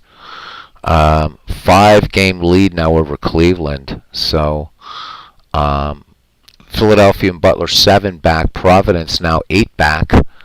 Bellingham and Liverpool 9 out. They're pretty much out of it. As are Carolina and Arsenal are going to be out of it too. Carolina 10 back, Arsenal 13 back, and St. Louis already eliminated. Arsenal 2 away from elimination. Carolina 5. Bellingham and Liverpool 6 away from elimination. Providence still a chance above 500. 7 games from elimination. Philadelphia and Butler 8 games from elimination, and Cleveland still has 10 to go. So if I were to make a prediction now, I haven't wanted to do that. I think it's going to be Manchester and Cleveland in our little 3-game World Series. Mathematically, it just looks that, I mean, Cleveland losing this game tonight though is big. We'll see though. We'll see. Because we're taking whoever is the second place team. I mean, Manchester's going to win this league. I don't see that changing. I think Manchester is going to do it again. First play through this league, Manchester did it by 2 games, this time by 5. All right, let me see if I can quickly find for you guys Richard Dombrov's Action PC. I may have to install it. Let me see. Oh no, there it is. So, this is the one that Richard Dombrov did, like, I don't know how many years ago, but so it's coming up. It's an all-time greats league. I don't remember if it has, if there's player duplication. One way to check it is we'll do Cubs Cardinals. And the guy we're looking for is Rogers Hornsby, of course. Okay, so Hornsby is on the Cardinals. Now let's look at the Cubs. And because a lot of times you'll see that. Okay, yep, Hornsby not on the Cubs, so that's good. So this one doesn't have any duplication. I had a lot of fun with Richard Dombrov's Action PC franchise thing. I liked it better than the one that... There was another one I had for Action PC that I really wasn't a fan of. What's also nice here, you guys will see, I really, really like what he did, is you have the Rangers, the second iteration of the Washington Senators, and you have the Twins, the first iteration. So I really like that as well. So, of course, in the Twins, we're going to see, a lot more of the Hall of Famers we're going to expect, including the great Walter Johnson. And no knock on the Rangers. Whereas for the Rangers, we're going to be seeing more Rangers. And later Washington Senators. So I don't know if Frank Howard's on this team or where Frank Howard... Is he on here? I have no idea. Yeah, there's Frank Howard. Notice that, so Mark Teixeira's in here. Ruben's here. So yeah, I mean, but still, a damn fine team. A damn fine team. So it's a good league. I like it. But again, it's an all-time franchise league. So how you may or may not feel about those would. But it's freely available. I forget where I found it on his site. But you had to put an extra thing in the URL to find it. But it was there. It might be also on Sports Replays. I'm not sure. Alright, now let's check up. Harvey Ortberg says, was reading about the 1920. It seems like it's easy to do in any game. Oh yeah, I mean it's easy. I just don't know which, if I'm going to do it, and if I'm going to do it, which baseball simulation I want to do it again. I can rule out like Baseball Mogul. That's like definitely ruled out. Baseball for Windows. Even though I have every stadium for dead, I have like a whole bunch of dead ball parks for that I've never installed yet.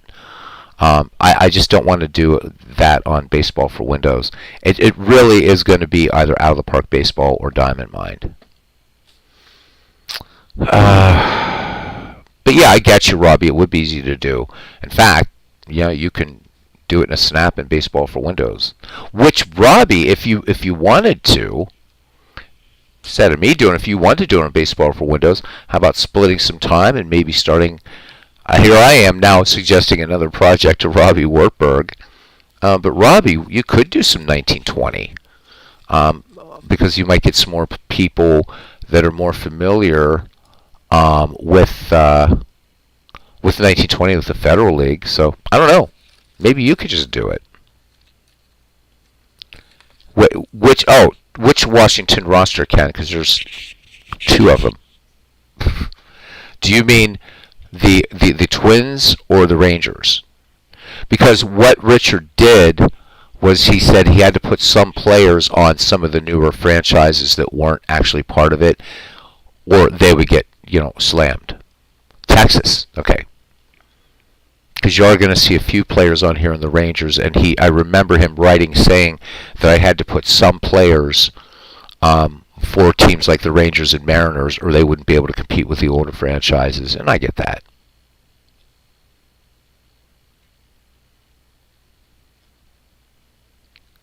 Yeah, they'll be in there, Robbie, as long as if you do the season import, it has to be for the season that you make sure that you select the season that the team that he first played on. So that way you want the beginning of the season for 1920. So that is a way you can do it. Of course, Robbie, you also have Action PC Baseball. You could do it on there too if you have that season. Oh, you thought you saw Ken Retzer. Okay. Yeah, I mean, this is it wasn't so late. I would do just one game on here just for shits and giggles. Let's look at a couple other teams. Take a look at it closer. Let's look at the Phillies because Ken's a Phillies fan. Then we'll look at the Yankees for World's Worst Gamer. So I think he did a good job on this, and we could compare it with the one Dave Cook did. So what do we have here? Who do we have? Dick Bartell, Larry Boa, Granny Hamner, Dick Allen, Greg Luzinski, Don Demeter, Mike Schmidt, Doug Glanville, Pat Burrell, Bobby Abreu, Mike Lieberfall, Lenny Dykstra, Richie Ashburn, one of my favorite players, Del Ennis, Dolph Camilli, Jack Clemens. There's Sam Thompson, Sliding Billy Hamilton.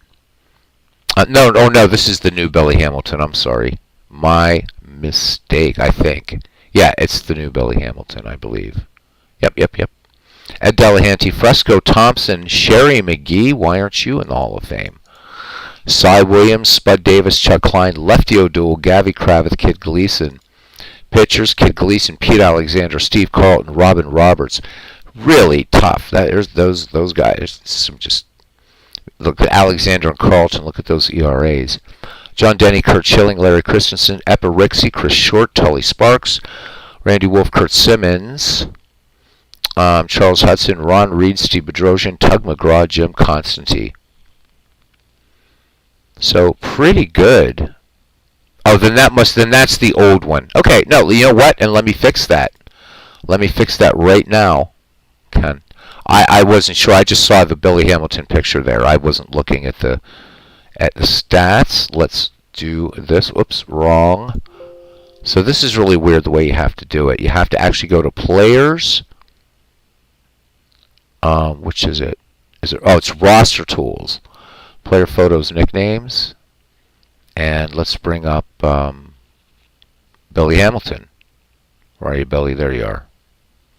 Loading player photos. And there's Billy Hamilton. And it always defaults to there's the Billy Hamilton we want. Boom. Cousin Ken. I hope you're happy now. Let's look at his card. Look at your card. Yep, there we are, because his row home is 1894, so it was the wrong Billy Hamilton. And now it's the right Billy Hamilton. Cool. These colors for the Phillies are awful. All right. Let's look at Yep,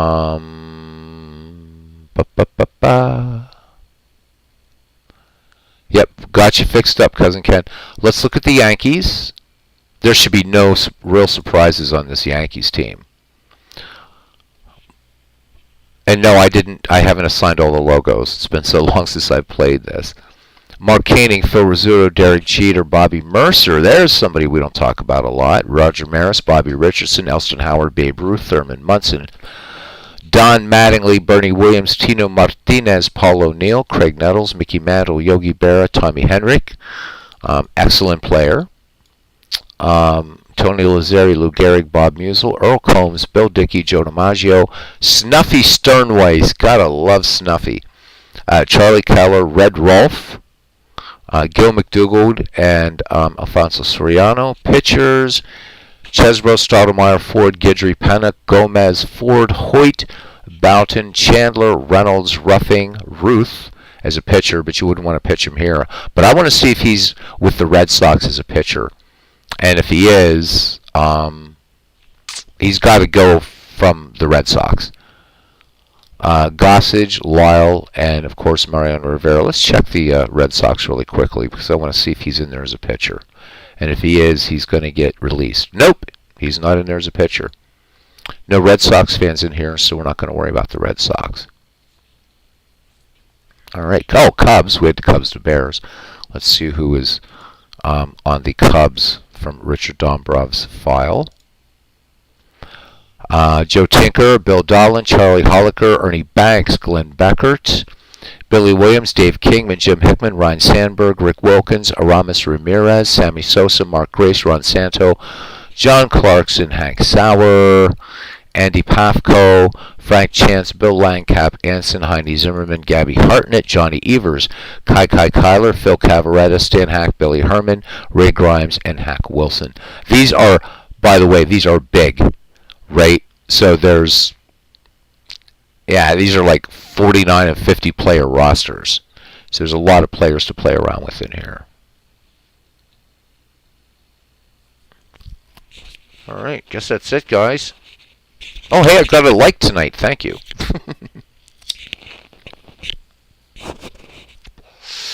Don't think we have any other team. I know Steve Tate's not here, but we'll take a quick look because the Tigers, one of my favorite.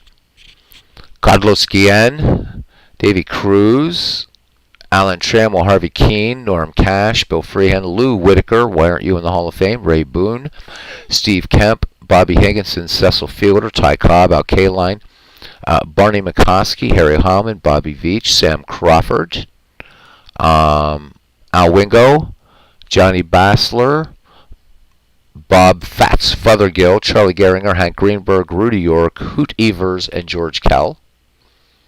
Pitching should be no surprise either. Mickey Lolich, Denny McClain, Frank Larry, Joe Coleman, Jack Morris, Hal Newhouser, Justin Thompson, Dizzy Trout, Jim Bunning, Mark Fidrich, Bill Donovan, Dave Rosema, Hank Aguirre, John Hiller, Willie Hernandez. Oh, and there was a team we forgot to check. My God. How could I have forgotten this team? Because there's one guy in here that's a fan of the Pittsburgh Pirates. Hannes Wagner, Bill Mazeroski, Archie Vaughn. Holy shit.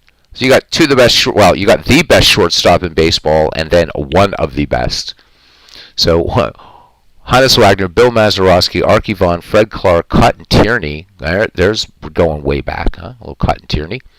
Matty Alou, Steve Blass, Willie Stargell, Dave Parker, Roberto Clemente, Manny Sanguillen. Don't know that Jason Thompson should be in there. I'm going to actually bring in Bob Robertson instead of Jason Thompson. Kent Tekulve, Jake Beckley. And I don't think Jake Beckley's on. Is he on anybody's team in McGreevy? I don't remember. Yes, he is. Yes, he is. Ralph Kiner, Jason Kendall, Jesse Tannehill, Max Carey, Paul and Lloyd Wayner, George Grantham, Dick Stewart, the older Frank Thomas. And let's make sure they didn't screw up the picture here. They did not. Good. Pie Trainer, Smokey Burgess. Pitching, So Bob Veal, Babe Adams, who is our franchise best pitcher, by the way, still. Wilbur Cooper, a close second. Larry McWilliams, Vern Law, Doug Drabeck, John Candelaria, Steve Blass, Al Mema, Doc Ellis, Oliver Perez, Howie Chemnitz, Jess Tannehill, Roy Face, Kent Tekulve, Dave Justy, and Mike Williams. So, there, we checked a few peoples. Easy to bring in Hippo Vaughn. It's easy to bring in Hippo Vaughn. You guys want to see how easy that is? Pick a season for Hippo Vaughn to Cubs to Bears, and I'll bring him in. Easy enough to bring in Hippo Vaughn for the Cubs. I can do that. One of the reasons why I give this game the edge over out of the park baseball is how easy it is to bring in a player. 1918. All right, that's cool. I don't think I have 1918 installed, but it will just take me a second, and I'll show you all you have to do. So let's click OK. You have to just make sure you have the season installed is all you have to do. So, and season installation is super fast. Okay, and no commented delimited stuff or anything. Okay, install season, and you said 1918. All right, so let's look in season folders. And there is 1918. Install. Okay, it's done. So there's 1918. Now what I'm going to do is go back. And if I had the season installed, I wouldn't have had to take this step. Okay. APCBB franchise teams. Okay. And then we're going to go to the Chicago Cubs. Let's make sure I don't see Vaughn in here. Just make double sure. Nope, he's not.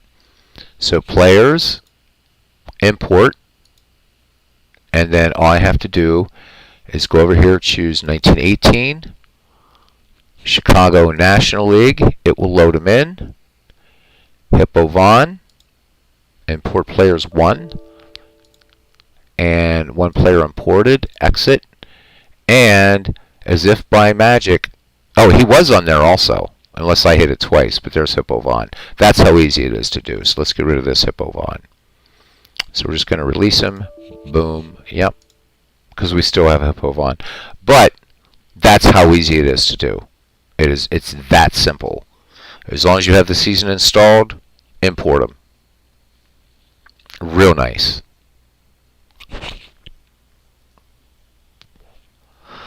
If out of the park baseball would make working at the player level as easy as this, it would draw it completely even with me with Action PC Baseball.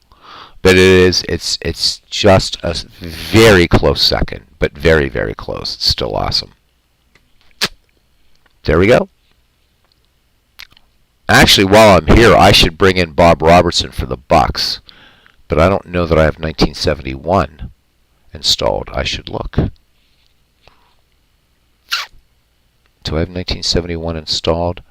If I don't, I'm not going to do it. But I don't. No, yeah, look at that. I only have one season installed here.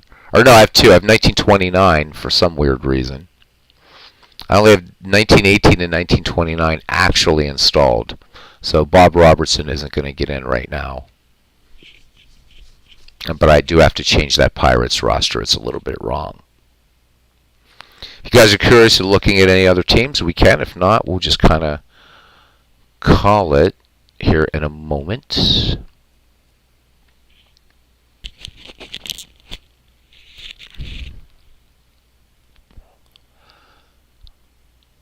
So we played with an exhibition using Steve Tate's 5-year franchise the other night, and the 51-55 Giants absolutely destroyed the 51-55 Dodgers, the Brooklyn Dodgers. But we'll see if the Dodgers can get some revenge. All right, I don't see any other seasons popping up or any players or any teams, so I think that's it, unless anybody else has any other questions about any of the digital sims that I have. There's a lot of them. But that's pretty much it. Robbie Wartburg. First team stats, yes. First team played for, because I think that will allow those 8 players to stay on the White Sox, because they played most of the season. Expos. Boy, some great players came out of that franchise. How about it? Let's look at hitters first. Tim Foley, Rodney Scott, Hubie Brooks, Mark Grudzielanek, Will Cordero, Michael Barrett, Marquise Grissom, Mitch Webster, Rondell White, Tim Wallach, Henry Rodriguez, Mike Lansing, Tim Raines, Ron Brand, Andre Dawson, Mike Jorgensen, Bob Bailey, Rusty Staub, Jose Vidro, Ellis Valentine, Larry Parrish, Warren Cromartie, Al Oliver, Gary Carter, may his memory be eternal, and Vladimir Guerrero, pitchers for Montreal. Bill Stoneman, Ross Grimsley, Steve Rogers, Steve Renko, Jeff Facero, Ken Hill, Charlie Lee, Bryn Smith, Javier Vasquez, Orkan Boyd, Dennis Martinez, Tomokazu Oka, Dustin Hermanson, Pascual Perez, David Palmer, Mike Marshall, John Wetland, Elias Sosa, Tim Wallach, Andy McAfee, and Tim Burke. Yeah, right? Hell of an offense. Holy moly. Let's see, who's their big slugger? So Guerrero with 44. Rodriguez has, 36? Andre the Hawk with 32. Parrish with 30. Staub and Carter at 29. Bailey at 28. Tim Wallach, 26. Valentine has 25. Vidro, yeah, this is a badass offense. Look at these double-digit home run hitters. How are they as a speed team? Well, you got Rodney Scott, you got Marquise Grissom, Tim Raines, so you got some speed on this club as well. Montreal was tough, and I forgot to assign this ballpark, of course. Nah, I don't like the Mets. Let's look at the Mariners. Let's see what he did with the Mariners. Ichiro, Mike Cameron, Rupert Jones, Jack Picante, Harold Reynolds, okay, Phil Bradley, Ken Griffey Jr., of course, Tom Paciorek, Dan Meyer, Steve Henderson, Craig Reynolds, Joey Cora, Brett Boone, Edgar Martinez, Jim Presley, Mike Blowers, Bruce Buckty, Ray Quinones, Dave Val, or Dave Valley, I guess. Yeah, Dave Valley. I'll say Dave Val, whatever. Dan Wilson, Jay Buhner, Paul Sorrento, Alvin Davis, Leroy Stanton. Pitchers for the Mariners, Freddie Garcia. So the pitching not strong for the Mariners. Jamie Moyer, Dave Fleming, Eric Hansen, Glenn Abbott, Mike Parrott, Brian Hallman, Randy Johnson, obviously the best pitcher there. Joe Pinheiro, Jim Beattie, Brian Clark, Enrique Romo, Jimmy Reed, Mike Stanton, Kazuhiro Sasaki, pretty good. Mike Scholar, sorry I said that in Dutch, Schooler there, but in Dutch it's Scholar. Bill Caudill, Ed Vandenberg, and Bobby Ayala. So they're going to kind of get hurt with pitching. But home runs, there's some serious power in this Mariners team too. So they're going to do it on runs. On offense. They got to do it on offense. My son's first game, he was a runt, like maybe 6, don't recall. Oh, you got to see them in their last season in Montreal. Place was empty. People were clamoring for another team in Montreal. I don't know. I would really rather, and I wish baseball would do it, I think there should be a team in San Juan. I mean, come on, let's have a major league club in Puerto Rico. Good God, we have had great players in Puerto Rico. Why not? Just my opinion, of course. Just looking at this to see who's facing whom here. Some good pitching matchups here for sure.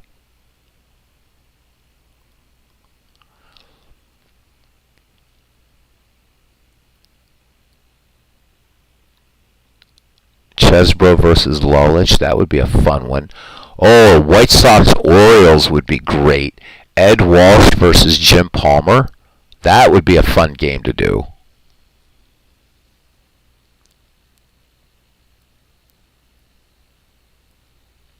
Upidal. I think that's how you spell it. Upidal. So if you could find this, guys, for Action PC players, this is fun. There's a lot of zeros here because I didn't play it. We could do a quick comparison, just for shits and giggles, and then we will go. Let's do baseball. Now we'll do the one. This is the one that comes from Dave Cook Sports. This guy right here. This guy. And this one I think is maybe structured a little differently. Yep. Let's see what happens here. Let's see what Dave Cook did. So Dave did it, right? And now you've got everybody in divisional play. Now that being said, so you do have Texas, but I want to check Minnesota to see if he did the same thing. We got to look at the pitchers. Yep, so he kind of did the same thing, but these are smaller rosters.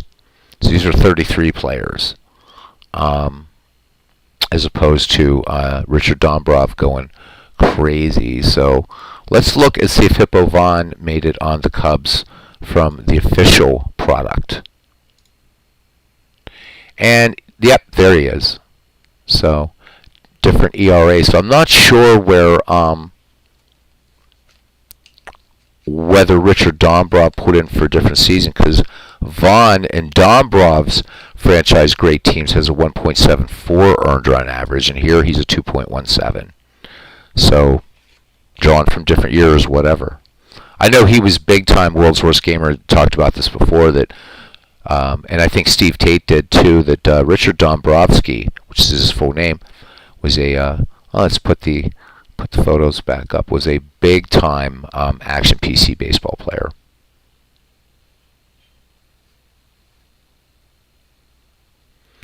Well, he's in there, but let's see if he's on the Blue Jays here, World's Worst Gamer, in the official Dombrov. And let's see. Just be curious. And And I want to see who else is on here anyhow. Let's take the photos off again. There's Joe Carter. Boy, there's a guy. Everybody talks about Bill Mazeroski, but what about Joe Carter? Yeah, Joe Carter. Yeah, so see, he didn't make it here. World's Worst Gamer. So I suppose if you were to choose, this one's a little bit more realistic because there's not a gazillion players.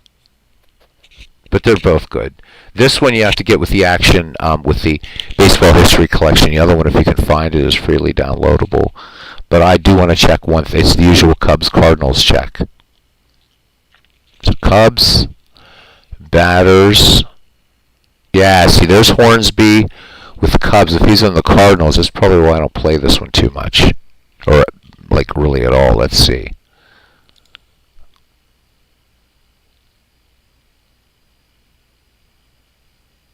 But, no, I don't see Hornsby here. Hornsby, see, I don't know. I think we should take a vote. I think Hornsby should be a Cardinal. I don't think he should be with the Cubs. What say you? Good looking, folks. Yeah, you can bring in Chick Gandil. You might have to bring them all in, Robbie. I'm not sure. I've never tried 1920 in any game, so I have no idea.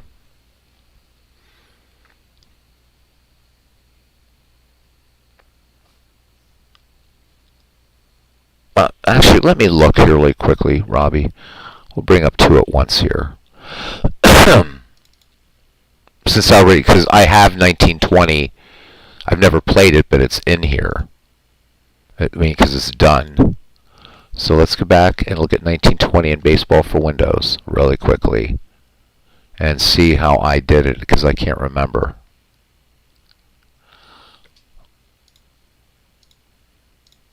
And we want to look at, I think this is Chicago. Oh yeah, I have to do it like this, idiot. It's been a while since I played it, see? No, Rob, either. Okay, why, oh wait, was Gandil? Yeah, because I think Gandil. So the Cubs, the Bears said yes that Hornsby should be a Cardinal. Yep. Oh yeah, then you don't bring in Gandil at all, Rob, because if you look at my screen here, you will see there's Buck Weaver, Swede Risberg, Hap Felsch, Joe Jackson. So Gandil was just done. So you don't have to bring him in at all, right? There's Lefty Williams, Eddie Seacott, Fred McMullen. So the only player not in here is Gandil because he was done. So don't bring him in. That's all. But there they are. There's the 1919 or the 1920 White Sox.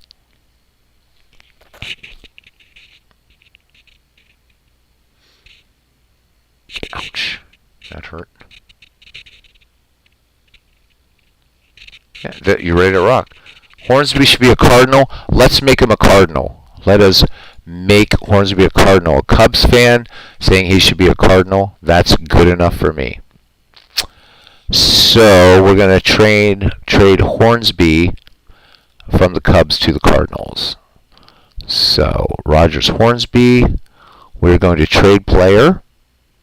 And he is going to go, and this is so nice, to St. Louis.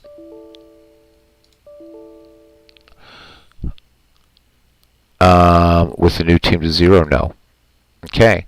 So Hornsby is off this team, and we go to St. Louis. And Rogers Hornsby is where he belongs. He is now a Cardinal.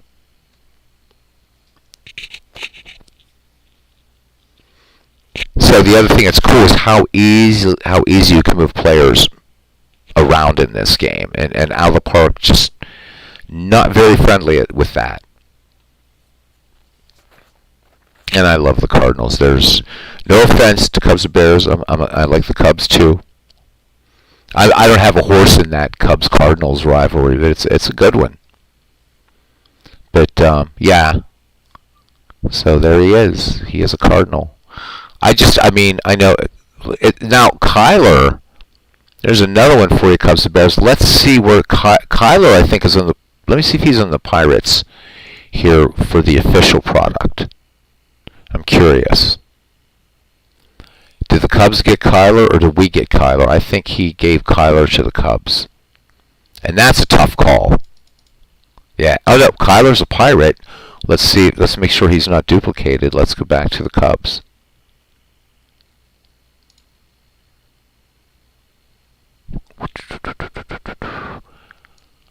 Yeah, Kyler's a Pirate in this league. But he put up some great numbers for the Cubs, man. That's a tough call. So I guess Chicago Cubs and Pittsburgh Pirate fans can, well, at least those of us that know baseball, right? I think of Kyler as a great player on both franchises. I don't consider him just a Pirate. I really don't.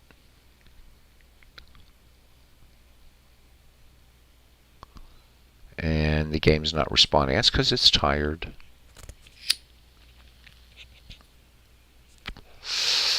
Anyhow, guys, I hope you had fun tonight. Yeah, close call. Kai had some productive Cub years. He really did. And you look at his record in Baseball Reference, because I think this thing's about to croak, which it is. So we're going to just close it and cancel it and bring it back up. Yep, I know. Lots of icons. Let's look at him really quickly.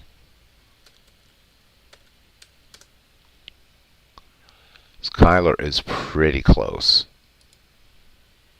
C-U-Y-L-E-R. Kai.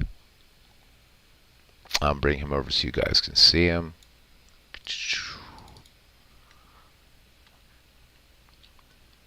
So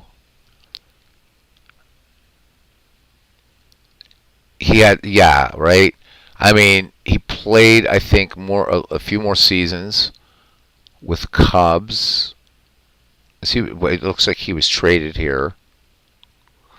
And then 3 seasons with Cincinnati and finished up with Brooklyn in 1938. Because you look at what Bill James calls the black ink. Right? I mean, you look at doubles. I mean, he led the Cubs in 1934 in doubles for the Cubbies. He, well, not a nice one to lead in, caught stealing. But led in steals in 1930, 1929, he was a Cub. 1928, so he led the National League in steals for 3 years, but he led 1 year with the Pirates. But then he had a great year with the Pirates in 1925. Good year in 1926 with the Bucks. He is a tough call. If you stop his career right here, or even like right here, he is almost equally a Pirate and a Cub, except for, well, the first 2 years. 3 years. So actually, I guess he is more of a Cub if you really think about it, isn't he? Maybe I should trade him to the Cubs. I'll be damned. Thank you, World's Worst Gamer. I hope the work days go easy. Look forward to more baseball. We'll be back Sunday with some, well, maybe a game tomorrow night. No game Saturday. But Sunday we will be back. There will be no baseball Saturday. The Cubs to Bears. I think I got to trade Kyler to the Cubs. I really do. Damn. Now that I look at this, he was a Cub longer, and that should be enough right there.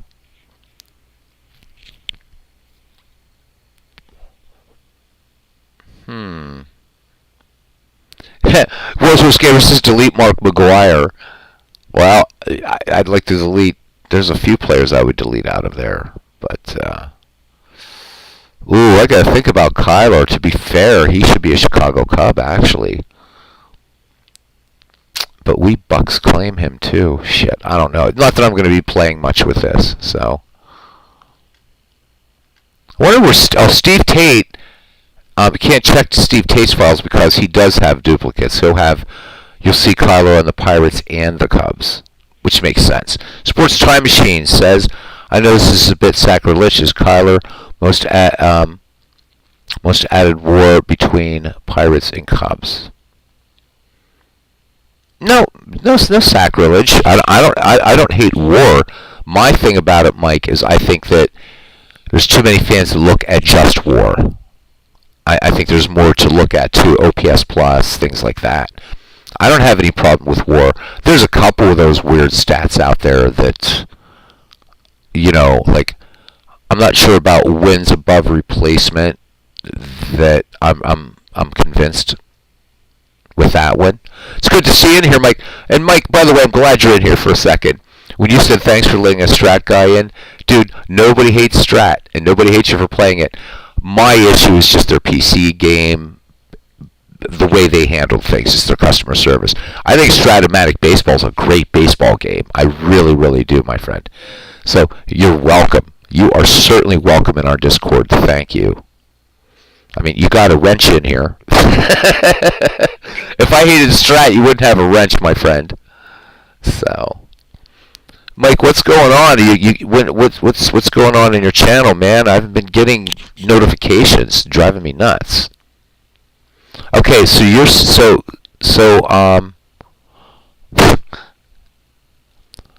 Ken hates Strat. I don't play Strat. Well, I hate the Strat PC baseball game. I will be straight about that. I hate that game.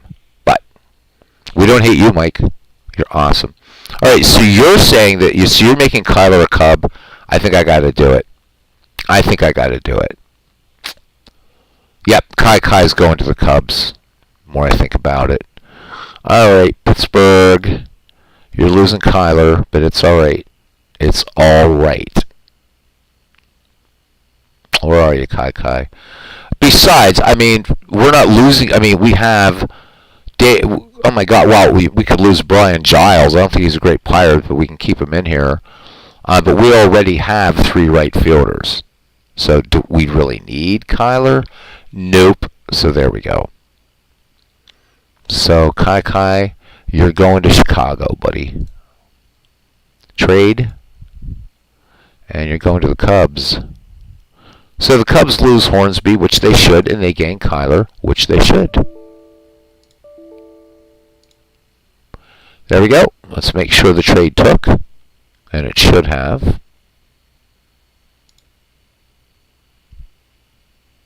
La da da da da. Ba da ba ba ba. Where are you, Kai? Oh, yep, there he is. I was going to say that I accidentally traded him to the White Sox.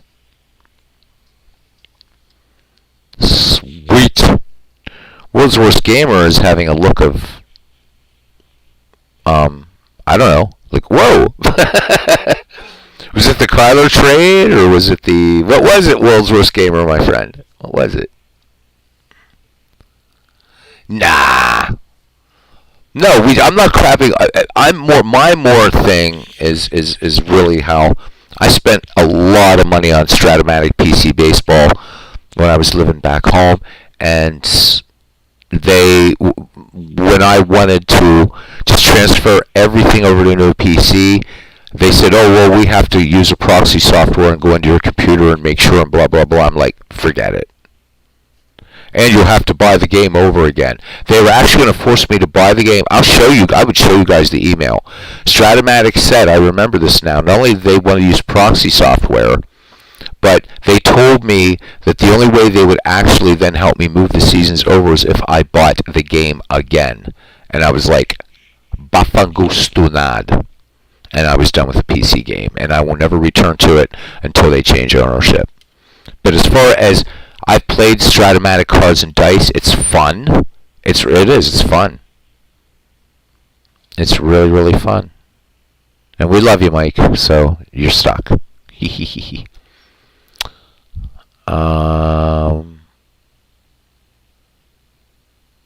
Play with love, yep. Oh, yeah. World's Worst Gamer says, interesting to learn about Kyler and seeing where he spent his time. Honestly, yeah, I mean, so that's the thing. And even though I did this little trade, if you talk to Pittsburgh Pirate fans, Pirate fans are going to claim Kyler. If you talk to Cubs fans, they're going to claim Kyler. He's a tough call, but I'm looking at Baseball Reference, I feel good giving him to the Cubs. That's where he should be. In fact, when I was at Wrigley Field, saw a game there was a banner up there with Kyler, and I don't ever remember seeing one at PNC for Kyler. So, and I love Roberto Clemente, but I will say this. Pirate fans get so fixated on Roberto Clemente, and we've had so many phenomenal players in the Pirates organization, but it's like Roberto Clemente is like the guy, and I love him, and of course the great stuff that he tragically dies, and New Year's Eve 1972 taking emergency aid to the victims of Nicaragua, but there were other Pirates besides Roberto Clemente.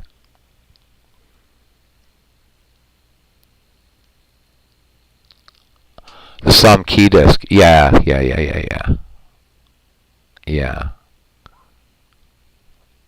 Yep. And though I do not condone piracy, it is super easy to break their copy protection. And I can just tell you, because it's based on an old, anybody that's ever messed around with any hacking, it's based on, it's the serial numbers, and it works around the number 14, and that's all I'm going to say. And if you've been around computers long enough, you'll know how to break it. I don't condone it. I won't do it, but that's exactly how their copy protection works. It's archaic. So, the other problem I had with it is when you bought the game, you had to pay extra for the cards, which with APA, I don't. The cards are in the game.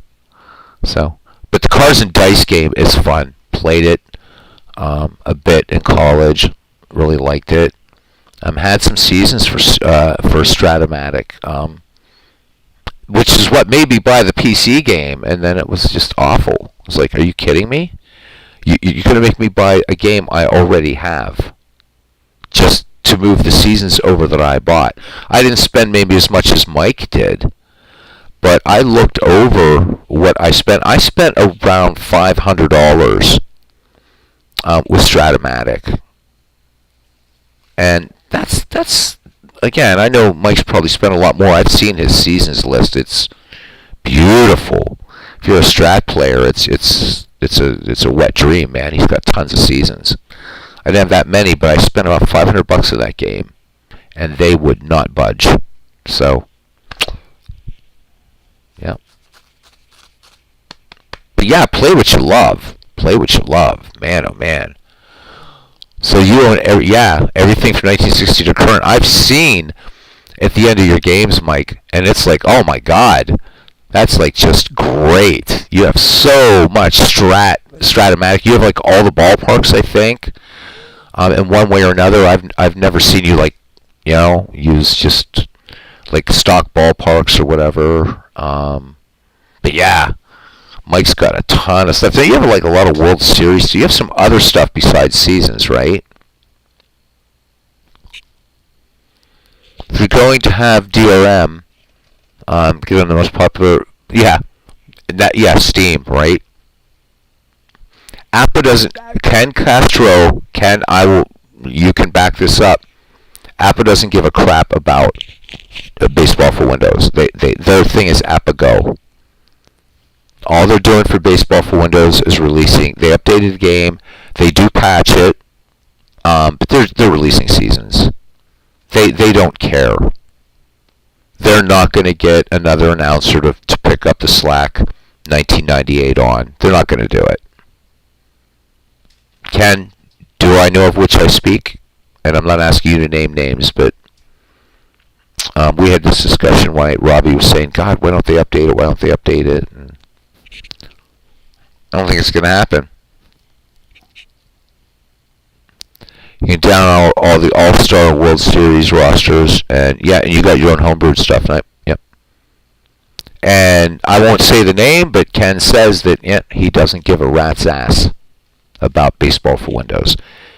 It's a shame because it's as good as Strat. I mean, Steve Tate made a great made a great observation. These games, APBA 1951, Strat I believe 1961. So these games have been around for 61 and 51 years respectively. And if they were putting out a crap product, they still wouldn't be around. And they're both good games. And I'm not going to make saints out of Mike while you're still here. I'm not making saints out of APBA. Their customer service is only marginally better, and their distribution of their game is ridiculous, and nobody even knows Baseball for Windows. APBA Baseball is still around. At least people know Strat's still around. That's how much they don't care about their own game. They won't even advertise it.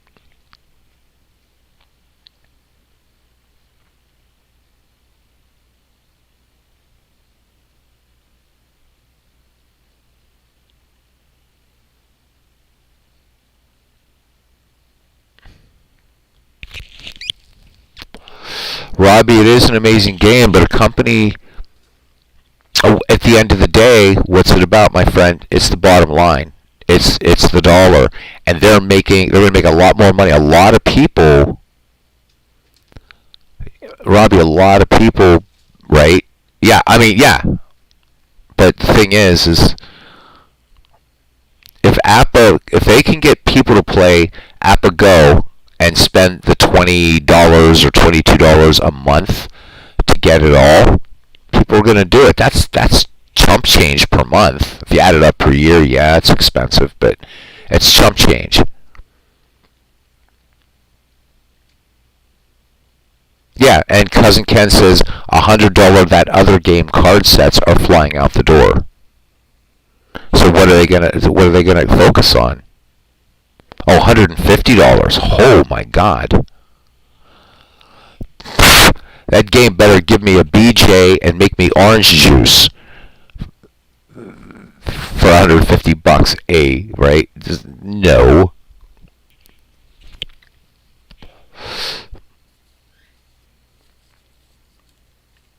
So, World's worst gamer. Dude, I'm serious. For $150, I better be getting some loving. $79 for baseball plus $15 shipping for MLB sets. But they're selling them, right, Ken? They're selling them.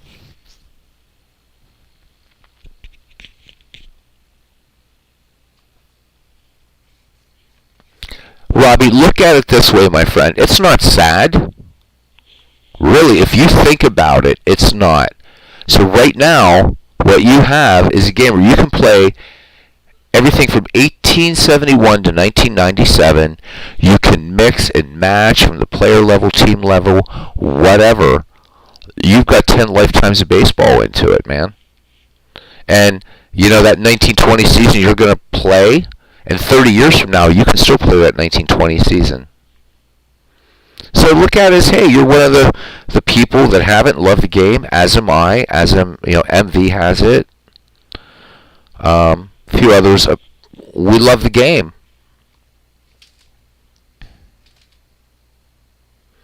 Ken says, funny, I never buy those. He says, funny, I buy those sets and never get BJ's. Well, I mean, if people are spending that money on that other game, the other sport, $150, are you kidding me? For a stack of cards? No.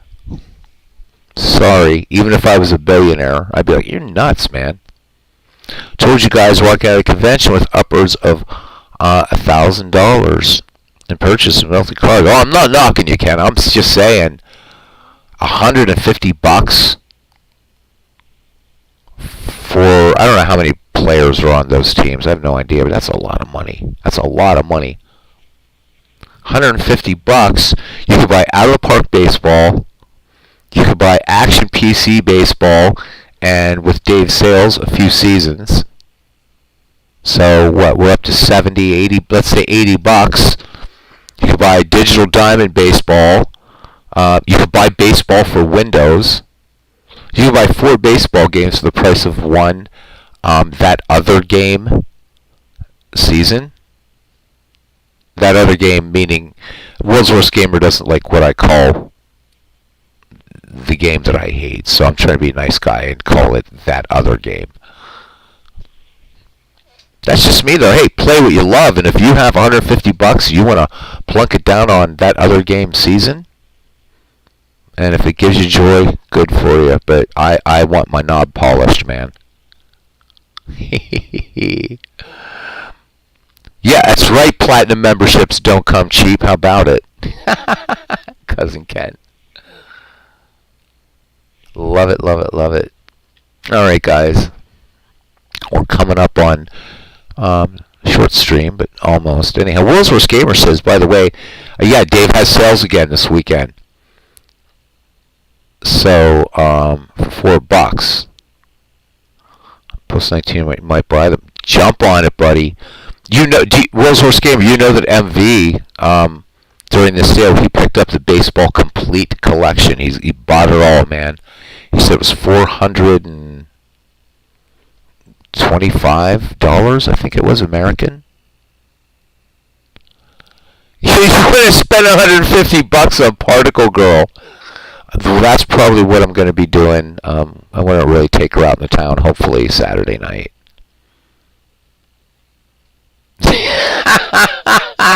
It's funny.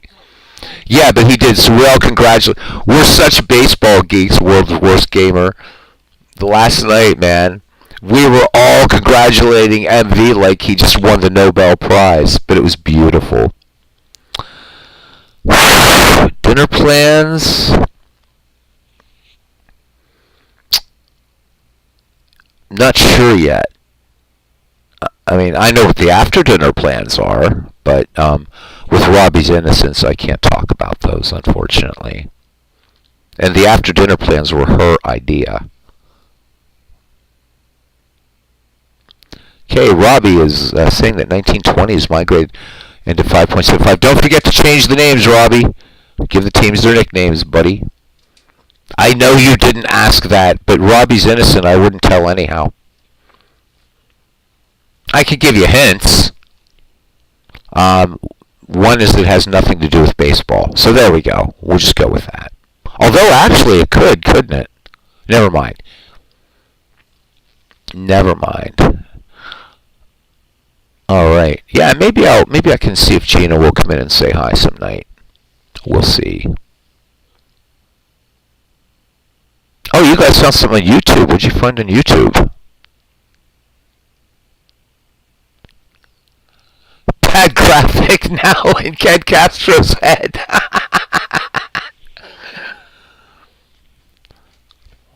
Well, cousin, you know,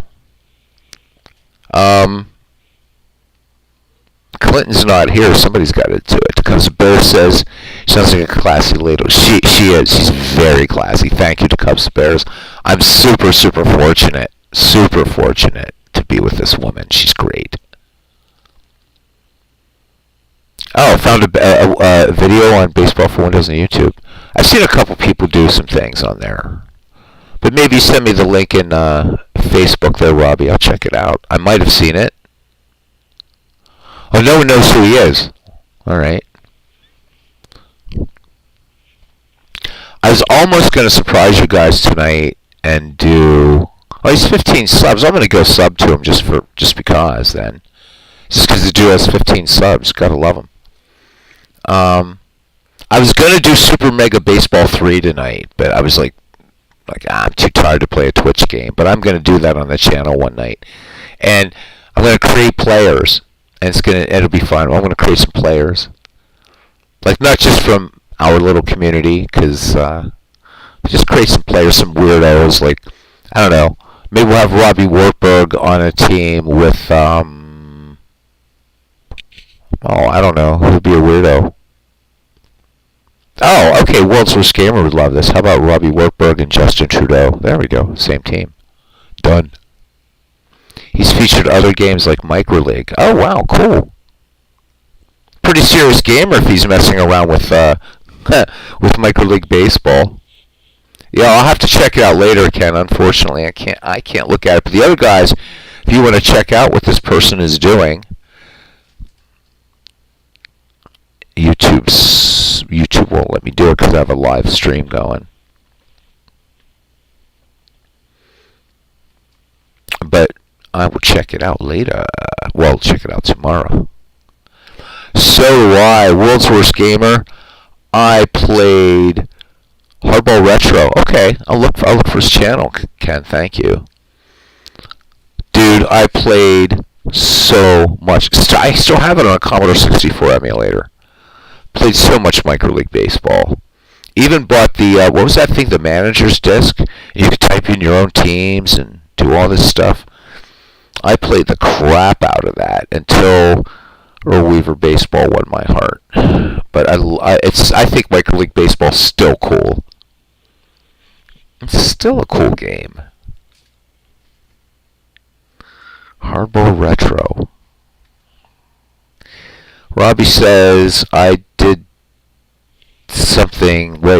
learn an interesting bit of trivia, though, about the hot dog vendor in Baseball for Windows. What is it, Robbie? Do share, please. Is it Clinton Parks? Hot dogs! Get your hot dogs right here! Yeah, because the Bear says he bought a Commodore 64 just to play Micro League. I remember looking through old Commodore 64 magazines, and they had Sparky Anderson endorse that game. For 38K, not 38 megs, not 38 gigs, 38K of memory. That program, that Micro League Baseball was a freaking miracle, man. It was a miracle. We're such geeks, spend the day scanning YouTubes to look for new gamers, right? Yep. World's Worst Gamer says, Robbie, did you figure out yet what the singing was in Baseball for Windows? You said you could not hear it, but it is there. Yeah, it is definitely there. So he's a real guy, and he's famous as a singing hot dog vendor. His name is Tommy Walton. Thank you, Robbie. That's cool. I had no idea. Awesome sauce. Awesome sauce, man. Do people even still say awesome? Yeah, they do. They still say awesome sauce. I heard somebody at work today say cool beans. I didn't think we said that anymore, but I guess we still do. Like, cool beans, man. Tommy Walton. Alright, I'm going to make a Super Mega Baseball 3 player named Tommy Walton.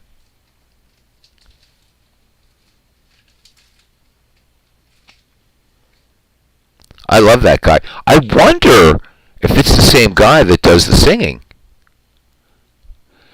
He works for the St. Louis Cardinals. He works at the St. Louis Cardinals spring training ballpark. Cool. Oh, he died. Oh, may his memory be eternal. Well, that sucks. So worked at, I guess is what we should say. May his memory be eternal.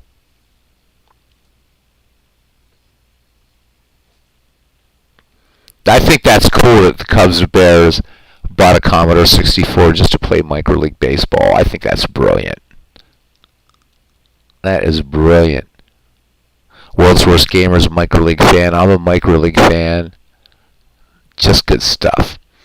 The Cubs Bear says, when I was young, there was no app or strat. He played baseball games with spinners instead of cards and dice. Cousin Ken, he's hitting us up here with some YouTube stuffies to watch. So those spinners, I've seen those games. Oh, he's on the Tonight Show? How cool is that? All right. Those spinner games, I've seen those. That were actually a pretty cool idea.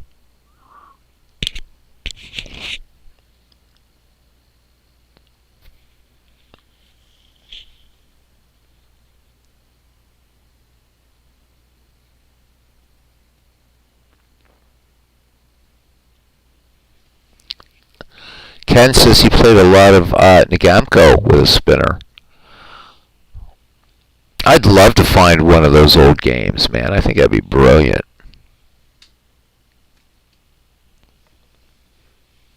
I mean, my cats might try to bat the spinner. But you know what? I'd probably find one and be in great condition, but it'd be so old. I wouldn't want to play it. I just would want to have it, I think. Still, but I want to find one from, like however many years ago. I don't know what. Were you into Cubs Bears like what, 40 or something? I don't know. Anyhow, you know what I'm saying. Isn't Sherco baseball? Isn't that another name from Blast from the Past? Sherco. I think they're still around too. Cubs the Bears is very unrealistic games, but we did learn some baseball history. He played in the Gamco also. Cool. It had to be, though, for you guys. So, alright, let me ask you both, if you don't mind, a little tiny bit of typing. So, Ethan Allen, Catico for Pib 99. So for you guys that were around, because since you guys said before Appa and Strat, okay, I mean, the Cubs and Bears saying this at least, how much did it change? Like when those Cards and Dice games came out, what was your reaction the first time you played those games? Because they were, are realistic. What did that feel like? I want to know. I really, really need to know, because, they predate me. I mean, Strat and Appa, they predate me, so I'm just kind of curious.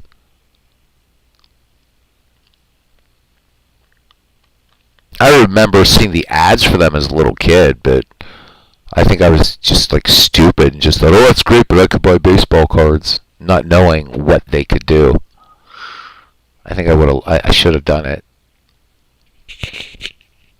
I just would have loved to have been a fly in the wall when the Cubs, the Bears, and Cousin Ken was busted open Appa or Strat for the first time, whichever. The Cubs, the Bears says it was like a dream come true, and you could play it solitaire. Nice. Cousin Ken says from the Gamco to Appa, oh my God, what a rush. Yeah, I've seen pictures of him too, Robbie. I saw it like Babe Ruth spinner, and there's like this huge area for a home run, and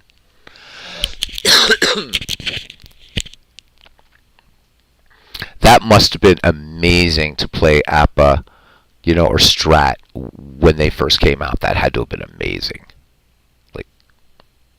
And when you're starting to see that, your players, whoever they were, changed his life basically in a lot of ways.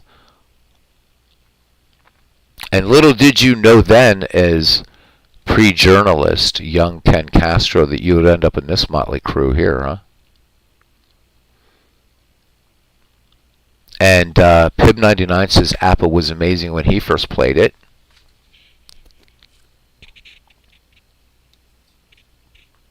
And Mr. Utah, I don't know if Mike's still here. I don't know Mike's age, whether, and it's not important. I'm just curious about anybody now at this. But these guys, having played baseball games before those two great granddaddies or whatever, the pioneers, real pioneers, whatever. Appa brochure was the best marketing piece ever. Ken sent me some of those a couple years ago. Through Facebook, and I was just like blown away. They were like so cool to look at.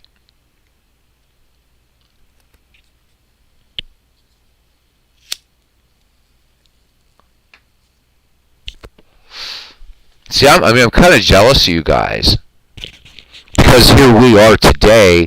So we have the Appa, we have Appa, we have Strat, we have all these other, right? Like the one that Robert plays, Inside Pitch, and you've got all these other games, but then we've got all these digital games, but you guys were there, man. Like, right? Playing Appa or Strat, whatever you were, man. I'm kind of jealous. Kind of jealous of you. My next book, From Spinner to a Gang of Malcontents. Are you going to have Clinton write the foreword? Could you imagine that?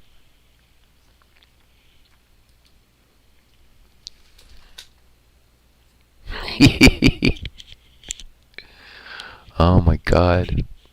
All the time I spend talking, we could have done another game, but I just enjoy talking to you guys, man. I really do. Because the Bear says, pinball. We started with Ethan Allen's All-Star Baseball, and my spinning finger still hurts. And Ken says he wore the spinner out on the Gamco. Only thing I remember as a little kid is play. Do you guys remember? And I know for that other game, it played better, right? You remember those loud metal things? You had the players in the field, and you turned them on, and it vibrated, moving the players around, and you could put those little.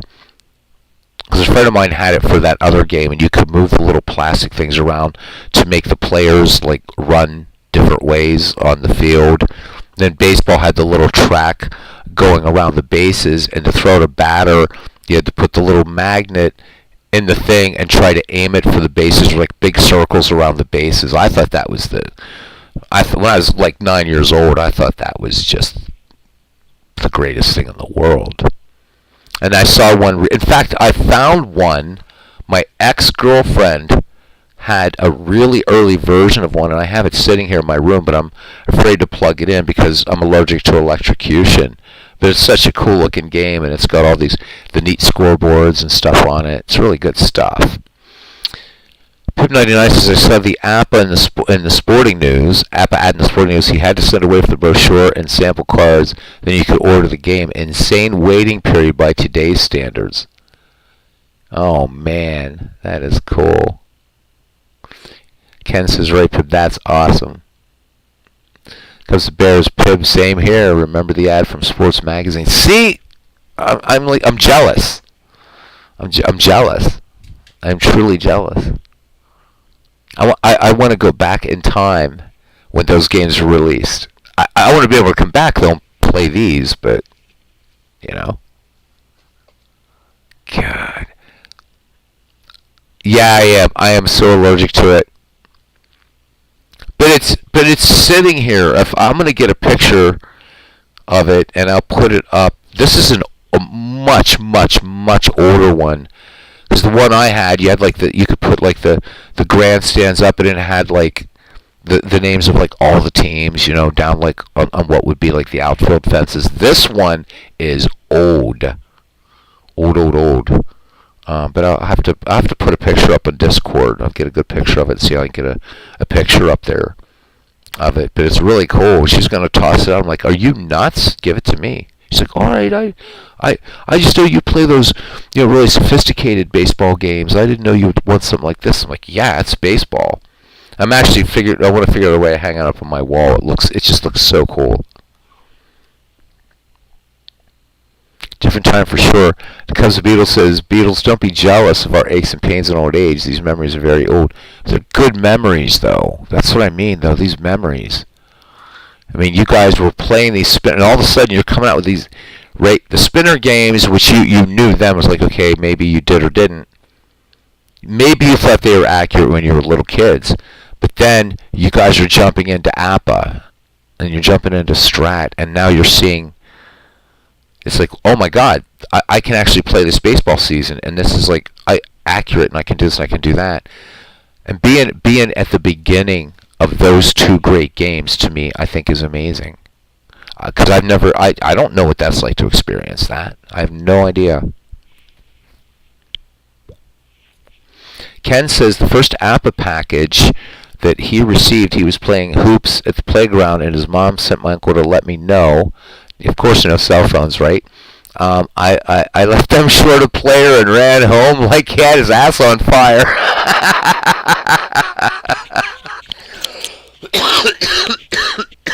I love it. See? Those, I don't care how old, they're great memories, man. You guys. Seriously, it's great. I mean, what am I going to, well, not that if I would ever have, you know, grandkids, I don't know, it's going to depend. I don't know what my daughter's up to. I hope not. I'm not ready to be a granddad. Besides, my daughter's only, like, 20. So, to give you an idea of my age of my daughter's one. But my point being is that what would I tell my grandkids?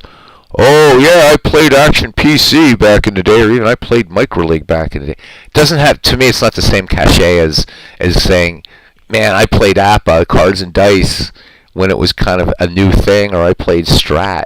I love it.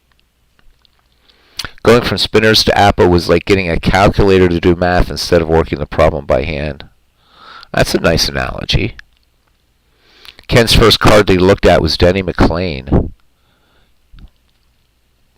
And he also says the essence of the card in the box was mind-blowing. First thing I do when I get new cards, smell.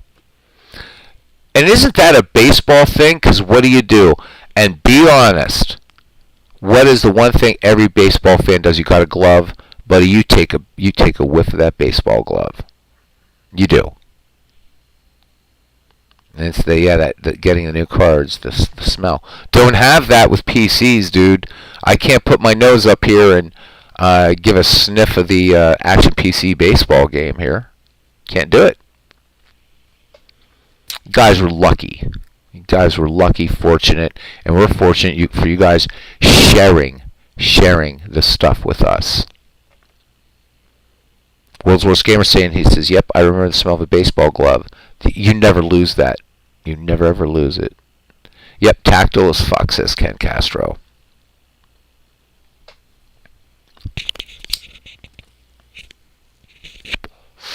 I think Robbie's already out there scheduling up 1920.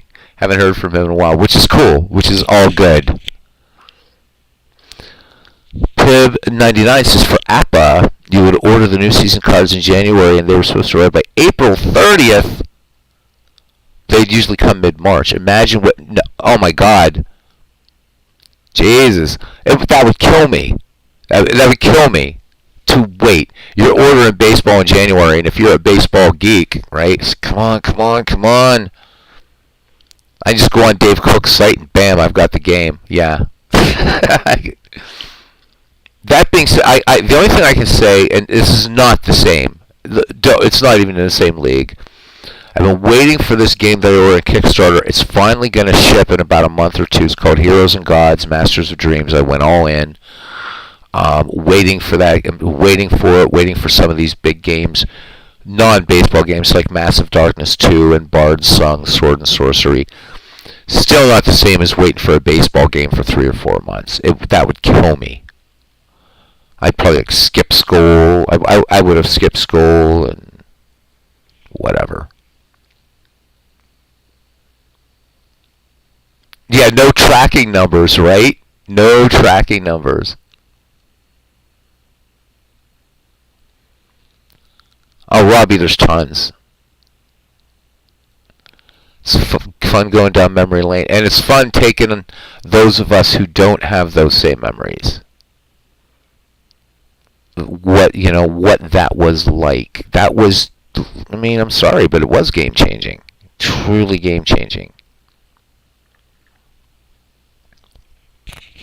And I like the fact that you guys, all you guys, talking about this, had this experience that Robbie, World's Worst Gamer, I didn't have.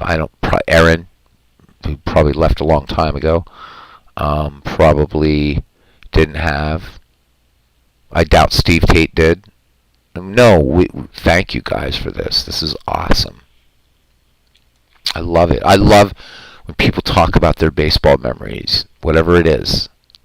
I mean, we did a game for Ken a couple years ago. We redid a game that it was his first baseball, he and his dad. And it was so cool that Ken shared that, and then we surprised him. Everybody else in the channel knew but Ken. We just, come in, Ken. And he came in, and boom. It was awesome. So much fun. You guys give so much to me in this channel. Pib says, it was always exciting receiving the new season mailing in early January. And boy, talk about it, right? Because it's January, and you're just waiting and waiting. Pitchers and catchers report, and I need some baseball. So January, even the baseball magazines, right? You're devouring these things in the spring, and God. Playing head-to-head with his cousin is baseball. Lemonade, cookies, and laughing our asses off. See, you can't. No, there's no amount of money that can pay for that kind of memory. That's truly priceless. Truly priceless. I mean, because those of us that have the whole digital thing, it's like, think about the 20-somethings telling their grandkids, "Yeah, I played Fortnite." Okay, it's not the same. It's just not the same. The yellow roster sheet. What the hell is the yellow roster sheet? Inquiring minds want to know.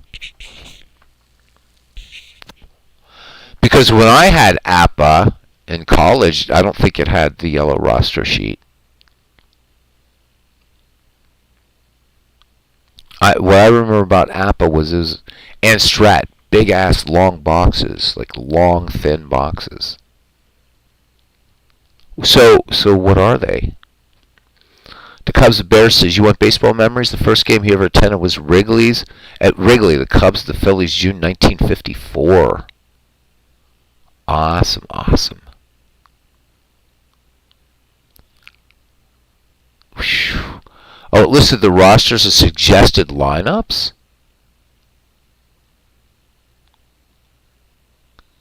Damn. This is so cool.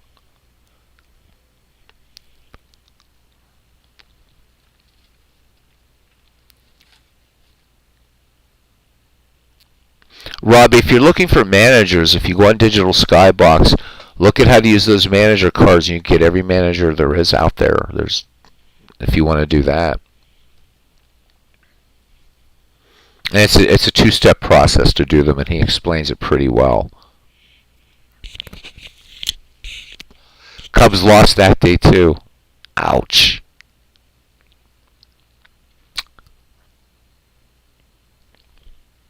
Wrigley Field in 1954. Wow. And Ken, yours was Fenway, right? You were in Fenway Park.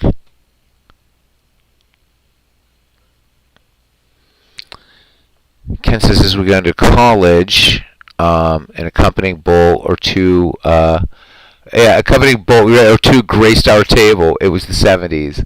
Yeah, when I went to school, we couldn't have bowls, unfortunately, except bowls of like potato chips. 1963 for Ken.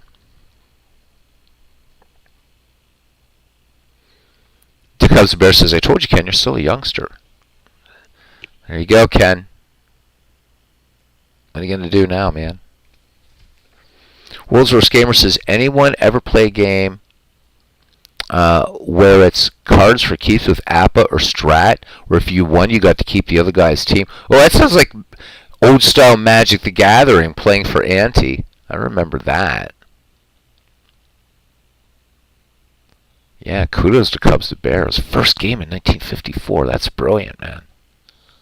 That is so cool.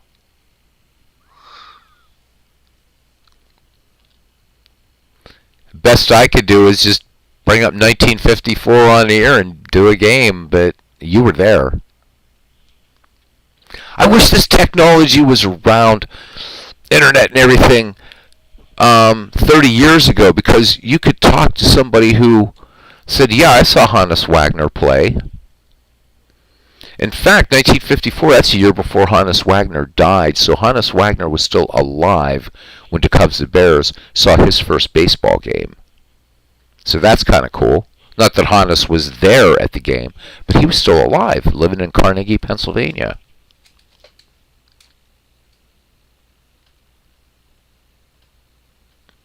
Play-by-mail leagues?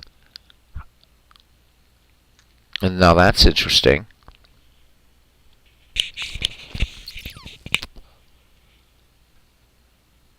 Wow.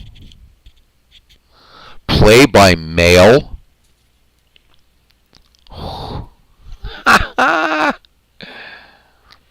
Okay, so we're spoiled.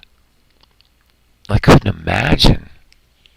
I seriously, that's so cool.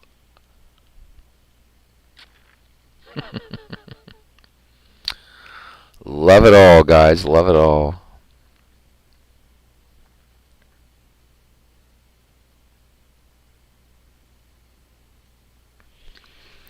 Ken says opponent sends his lineup, 4 days. You play the game 2 days, you return the score sheet and stats 4 days, he finds out the results.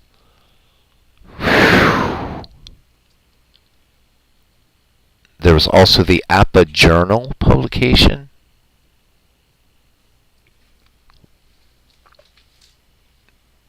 That's great stuff.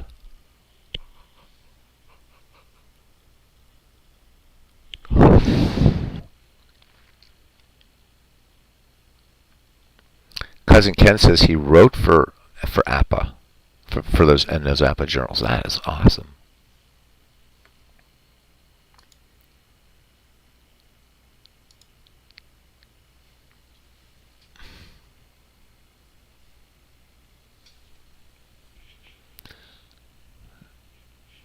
Boy, I'd love to find some of those articles.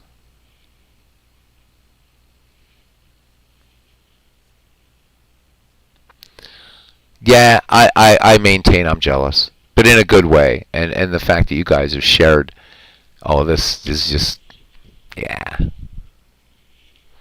So I never got to hang out with a lot of people that were, you know, I mean, most of the people that were not, let's say, my generation, they were mostly fans of that other game, or they were fans of, you know, basketball or whatever. But, you know, I love this, man. I've always wanted to just hang out with a bunch of hardcore baseball fans, and this is perfect. Except for the female particle, but this is perfect. Cubs the Bear says, when I started reading sports in the 1950s, a local Chicago paper still referenced the Black Sox from 35 years earlier. There was no Google then for me to find a contact. Baseball never forgets.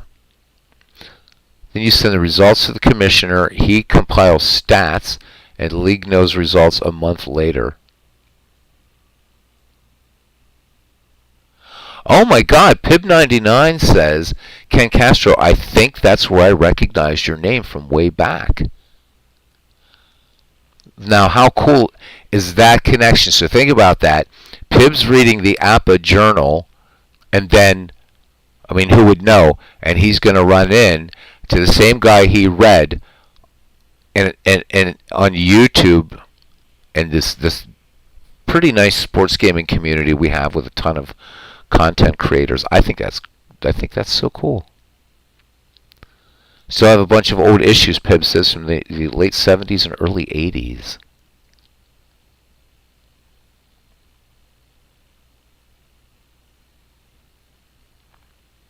Loving it too, Cousin Ken. Loving it, loving it, loving it.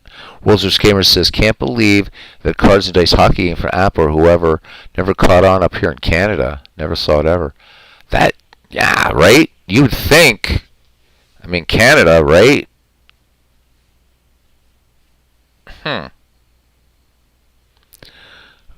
No, thank you, Cousin Ken, for sharing, you guys.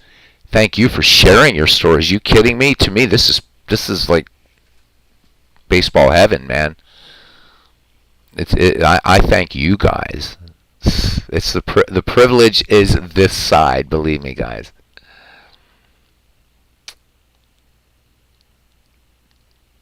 Damn it, damn it, damn it. We got to invent a time machine. I want to go back. I want to like be one of those people. I want to wait. Even though it would drive me crazy, I want to wait 2 or 3 months for my APA or Strat cards to show up and then play in a play-by-mail. I want to do all these things you guys did. But and I want to do without, well, I do want to come back, but I would love to go back without the knowledge of what's around today, and I'm not saying it's better. It's more convenient in a lot of ways, but wow. Ken says, he says, my dad used to ask me, what place is your team in? I have no idea. I'll let you know next month. That is awesome. Robbie, you listen to any of this stuff. This is good stuff, buddy. And he says he got himself a couple of AIM managers for 1920 for baseball for Windows. Good for you, Robbie. Good, good, good.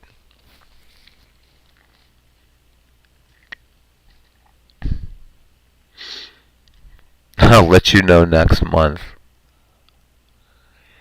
Oh, man.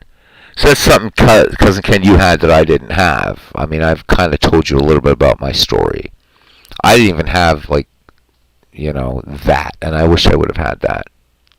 And so, sharing that with me, with somebody that didn't have a father that, who was literally a murderer.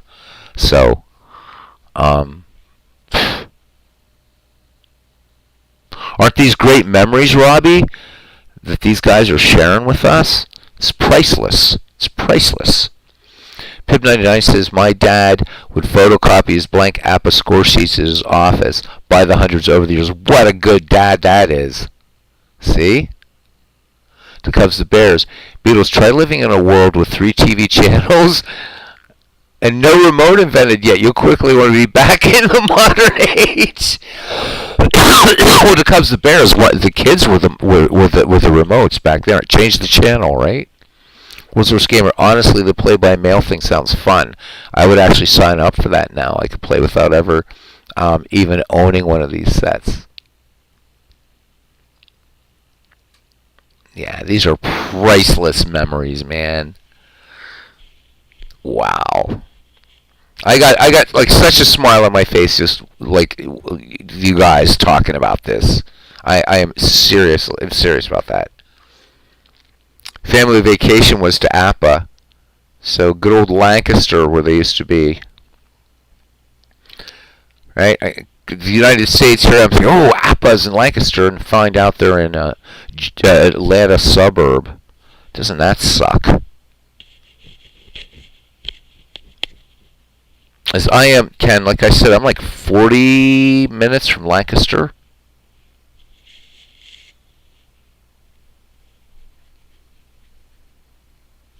And they had to go to Alpharetta, Georgia. World's Worst Gamer said, asked Ken, he says, start up the play-by-mail league now.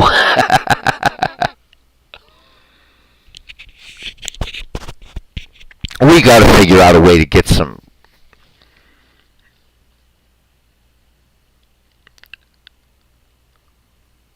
Disney, nope. The Rockies, nope. APA. That's super, super, super cool. Super cool. The thing is, guys, is you're talking about this, and I had all the, those years as a kid and everything. I didn't even start playing these games, these baseball games, till I was in college. I feel like I'm missing out. Yeah, I collected baseball cards and watched baseball like religiously, and everything was baseball. I drew, baseball. Everything's baseball. But I never played those games till I got to college, and I regret it. Maybe that's what I'm doing now, making up for lost time. It's like, okay, I never played all these baseball games the first 18 years of my life or whatever. So time to catch up or something. I don't know. I'll understand the first piece in your Substack. That's going to be my reading. I want to be taking days seriously and just reading the whole thing, man. I'm so behind, and I feel so badly about that. I also don't know why I'm looking at the Tigers, but oh well. Guys, thank you. And if I could leave you with one thing, never, ever, ever, ever feel like you need to thank me for sharing these. It's a gift. I'm thanking you. Talk about them all you want. Your great memories, crazy things in this beautiful game, whatever. Go for it. That's what I want this channel to be. It's for everybody to hang around and just talk baseball, man, or whatever.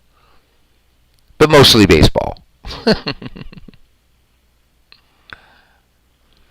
Alright, guys, I'm going to shut it down here in a few. Because the next 2 days, I don't have to be at work until 1:30 tomorrow, but Not work till 9, but then the next day I have to be there when it opens. And gotta help unload a truck tomorrow night. Which is why I am looking at another job, which could impact the channel a little tiny bit. But it might actually mean more games. So, and this, the late night crew here wouldn't mind. So I might be taking a second shift job that pays a lot better. And if I do, that just means late baseball games when I get home, which is fine, because dinner will already be done for lunch, 8 o'clock, 7 o'clock. So might actually have more late night baseball. And then weekends off, dudes. Sunday night baseball, don't have to be at work till like 2 in the afternoon. And it looks like a done deal. It's just if I want to take the job or not. McGreevy play-by-mail coming up, says Ken Castro. Ken, Robbie should send you, I don't know if you'd be interested, that he should send you the McGreevy file if he hasn't. And for Diamond Mind, for Diamond Mind Baseball. Then you can go ahead and have Sliding Billy in there. You make sure he's in there. And just have fun with it. Alright, one more stogie and I'm out. Guys, thank you. This has been so much fun tonight. Oh, right? Lots of thanks. Real mail? Yeah, I know, right? World's Worst Gamer? Real mail? You mean like handwritten, like mail? Yeah. What is that even anymore? Yeah, there is nothing like a written letter. Couldn't agree with you more, my friend. Could not agree with you more. I don't even remember the last time I got a written letter. Holy moly. It might have been Interpol or something. Maybe they wrote something. I don't know. Never get written letters.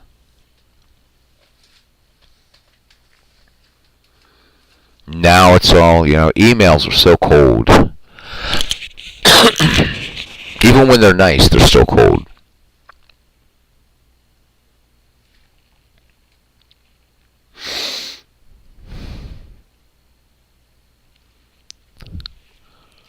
Sitting on the deck, sunshine, reading a real letter. Have no idea what that's like, man. Because I don't care. You could have your laptop sitting on a deck reading an email, and it's still, you might as well be reading an email in your office, in your room, or whatever.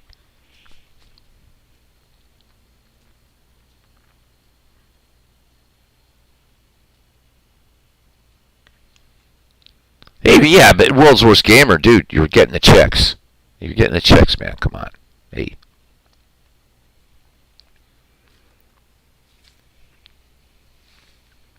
Oh, my. Awesome night. This is one of the best nights ever on this little channel. Don't know what made me ask the question, but boy, talk about discovering treasure. I don't know why I never thought to ask you guys about this before.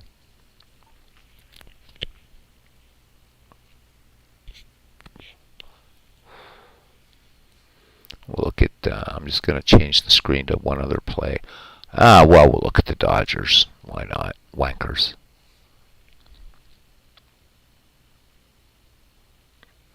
I wish I could pull an all-nighter, man. Work. The Cubs of Bear says, my sister-in-law is a cloistered nun who's allowed to communicate with the outside world once a year. She writes a nice old-fashioned letter. Oh, that is sweet. That is sweet. God grant her many years. God grant her many years to Cubs to Bears. World's Worst Gamer says, by the way, I have my friend looking at Value Village for any cards and dice sports games that come in. They know to hold them from no luck yet. Man, I hope you get them. I hope you get them, man.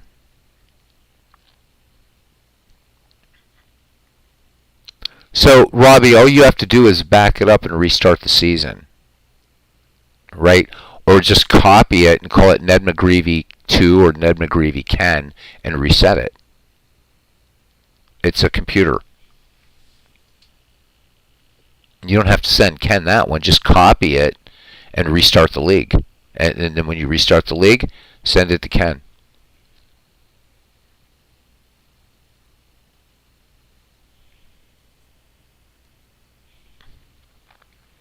Geez, we'd be really in trouble if we played through these digital seasons and you couldn't replay them again. I mean, we finished the 1912 World Series last week. All I have to do is set it back up again and it's ready to go. So, yeah, Robbie, just do that. I think it'd be fun. Because we can't figure out why Sliding Billy Hamilton. I have him saved in every lineup I've shown Ken that I have. And the only time Billy gets in, it seems, is when we're doing a Providence game. So it does make you wonder how well Providence would have done with Hamilton actually there. Yeah, I don't want you to spoil it. Yeah, you're the only one that knows it. Ken Castro says, my son is in his first month of teaching as an adjunct professor. Oh, awesome. After a tough day last week, he said, don't know how Beatles did this. Kids, yep. Tell him to hang in there, man. He's got the heart to do it, so he'll be fine. But yeah, believe me. Oh my God. I could tell your son some war stories. Whew. So when I was the curator, for Penn State, one of the largest map collections there are. The brilliant stuff that we have in that collection. So a freshman came in one day and she was dead serious. I'm writing a paper on the Roman Empire and I would like an aerial photograph, please, of the Roman Empire. I mean, how do you even, right? I thought it was like, okay, brain explosion, like that movie Scanners. Well, yeah, so when I was doing stuff, I was teaching, when I was a grad student, I was teaching undergrads. And it's amazing how much things have changed from just not that long ago when I was teaching. I know, but she meant it, Ken. She wanted an aerial photograph of the Roman Empire. I said, okay, so the Roman Empire, the final Western emperor was Honorius. He was really a puppet of the Ostrogoths. 476 A.D. The Wright brothers flew at Kitty Hawk, right? 1903. I said, do you see the difference? Well, I didn't know they didn't have. Oh my God. Okay. So I said, just look at a picture of Europe, and here, draw a circle from the Netherlands over to England and whatever. It was crazy. I had somebody else that couldn't find north on a map. And there was he was discussing Sontag picks, and they lost it, made them uncomfortable. Oh my God. World's Worst Gamer says, my brother taught English in China, and they always made fun of his eyes, like not being theirs, never let up. I mean, ever. Wow. If he was teaching back in the day, though, they used to pay super good money to teach English in China. A friend of mine did it and made really, really good money.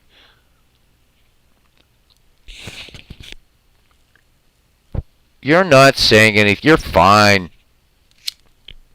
Relax, World's Worst Gamer. You're good. That's done. It's past. Let it go, buddy. You're having fun. You're in here. You're relaxed and chill. Yeah, they make great money. All right, here's Todd B. He's going to pick on us. Oh, my God, you people need help. I just woke up and tooling around, and you folks are up. Yep, and I got to work tomorrow, dude. But you missed some brilliant memories shared by the Cubs of Bears, Ken Castro, and Pib99. And in fact, Pib99 made a really cool connection. Something about APA related in Ken Castro. Just the skinny on it is that I asked these guys, what was that experience like to play APA? Because they were playing Cards and Dice Baseball before APA and Strat came out. What was that like when you started playing? And it's just been a flood of awesome memories since. This is one of the baseball chats, best baseball chats we've ever had tonight. Wish you would have been here. By the way, you're 5 games back in Ned McGreevy, so you lost tonight against Bellingham, and St. Louis didn't help you at all. St. Louis actually lost its game to Manchester, so you're 5 games back. Just thought I'd let you know, man. You're not. I mean, obviously, you're going to be. Looks like you're going to be in the World Series, unless there's a surprise. But things are widening up now, buddy. Come to bear, agree, Ken. His wife was a college professor, retired 2 years ago. All they care about are grades and acquisition of knowledge. It used to drive me nuts. He'd be like, "What do I have to do to get an A?" I'm like, "No, let's not talk about what you need to do to get an A. Why don't you just hang out for 75 minutes a class, right, and learn something and get involved. Don't worry about the grades." Didn't matter. All they cared about was grades, grades, grades, grades, grades, because they had to get their MBAs or whatever to be able to go on to whatever school. And people getting stupid, man. They getting stupid.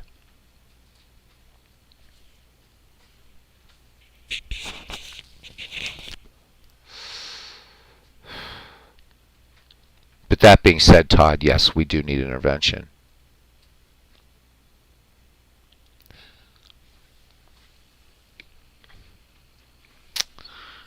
Close this. At least the Dodgers down. There we go.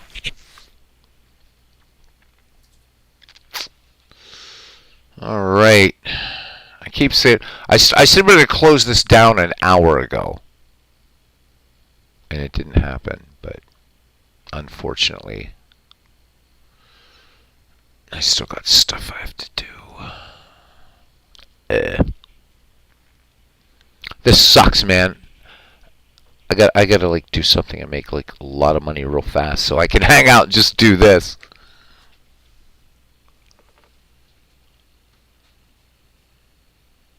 All right, Robbie, good for you, man. Cousin Ken says his wife has no idea that he's still up. Like he's still up doing the baseball thing. Thinks he's bed probably. So, Rob, are you gonna split some 1920 with Federal League, or what are you gonna do, bud? The Cubs and Bear says years ago she taught a class at Syracuse, great school, that included a lot of varsity athletes. She spent most of her time trying to wake them up. Ugh. Yeah, hey, buonanotte, paisan. Get some good sleep, and thank you for coming in.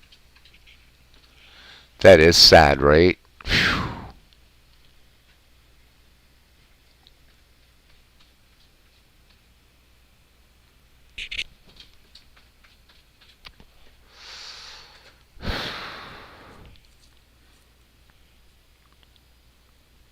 That's the plan. No stream tonight.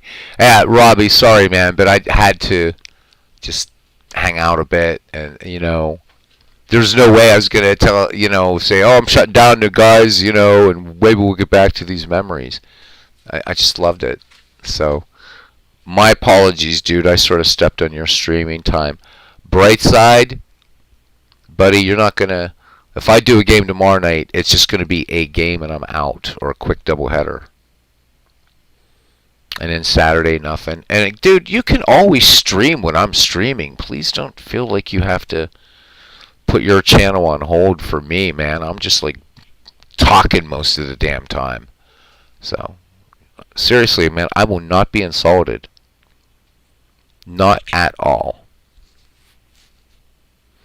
Ken says he coached college athletes in the 90s for a bit. It was awful.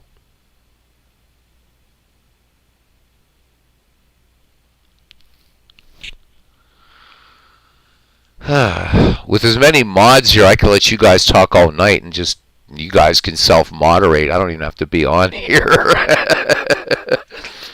I wake up tomorrow before I go to work, and I know there'll be somebody sitting in here. But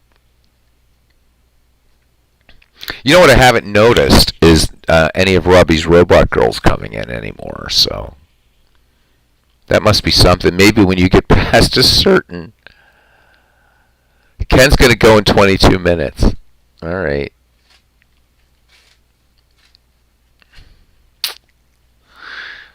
Sweet. There's 6 people watching. Hi, 6 people. Probably, I don't know. Anyhow, so there we go. Right, you say that now. I know, right? Now McGreevy winding down.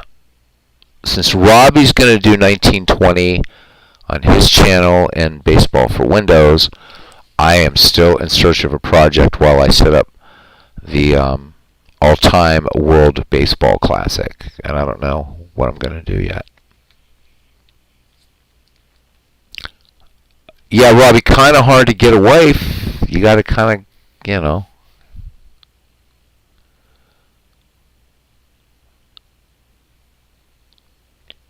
Cousin Ken asking Robbie if that's the end of the Federal League. Hope not. Do double headers, man. Do a Federal League and do a 1920 or something, or whatever. 1920 is a fun season. I've never played it, but I've read a lot about it. It's a great season. That American League race is nuts. And Rob, you're not missing much with Chick Gandil. Not, with him being done, you're not missing much with Gandil. Because the Cardinals and the Indians, that was a tight race until Landis dropped the hammer. And it'll be fun to see. Now, Robbie, I do have to ask you a question, though. Are you going to treat 1920 the way you treat 1908? Because you started 1908 in the year 2019, and we were in 2023. And so is this going to be like a 10-year? Because we figured out how long it would take for you to play all those Ernie games out. So will you just take a team, or how are you going to do 1920? I'm curious.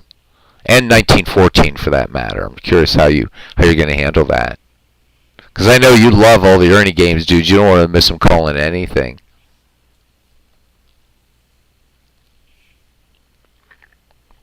Anyhow, while Robbie comes up with that answer. So for Super Bowl Sunday, I've set up, as you guys know, an out of the park baseball. We auto-played the 1935 and the 1929 World Series respectively up to pivotal games. So there's 3 games to 1 margin in each. So that'll be a doubleheader. 2 Game 5s that night. And then if nobody wins either of those series, we'll continue with those 2 World Series as a project as McGreevy winds down. Okay, but 8 teams, 154 game schedule per team. Right? That's a lot of games, dude.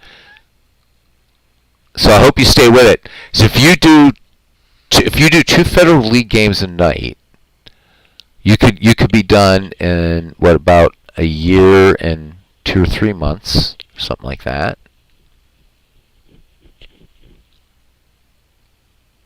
Do it, Todd.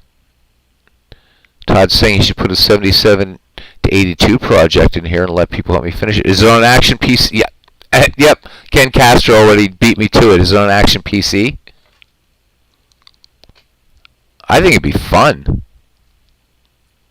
I'd be all about it. That'd be cool. Modern baseball? Woohoo! And I got some teams in that era that I love, man, between 77 and 82.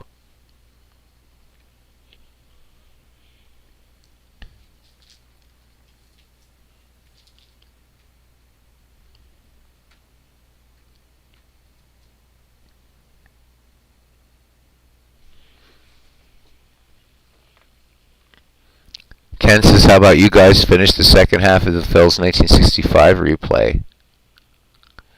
Todd says he's manually played about 60 games for each team. Oof. You got a long way to go. Got a long way to go, but that's good. 60 for each team, and your 162 game schedules. Yes, you're a third of the way through. That's pretty good.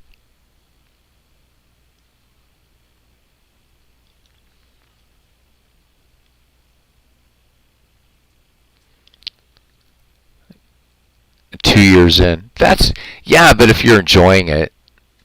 Besides, I mean, finishing projects is really hard. It's really, really hard. The Cubs, the Bears. Phil 65, the plays of Wine and Rojas. Cookie Rojas. And Bobby Wine, right? It's Bobby Wine.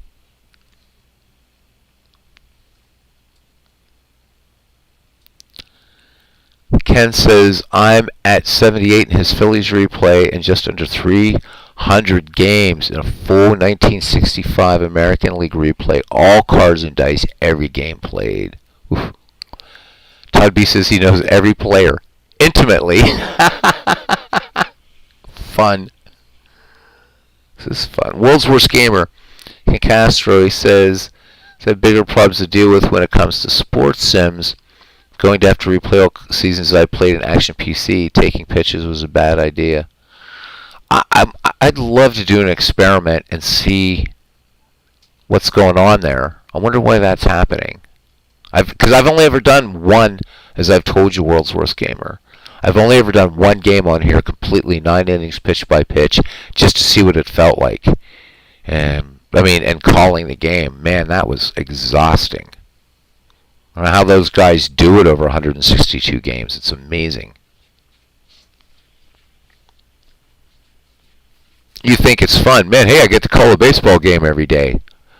And that's like the real thing. And,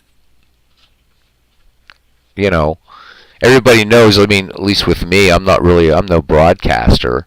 So if I screw up, people say, yeah, Beatles messed up again. But I can't imagine doing. What a dream gig it would be, but I think that job would be hard as hell.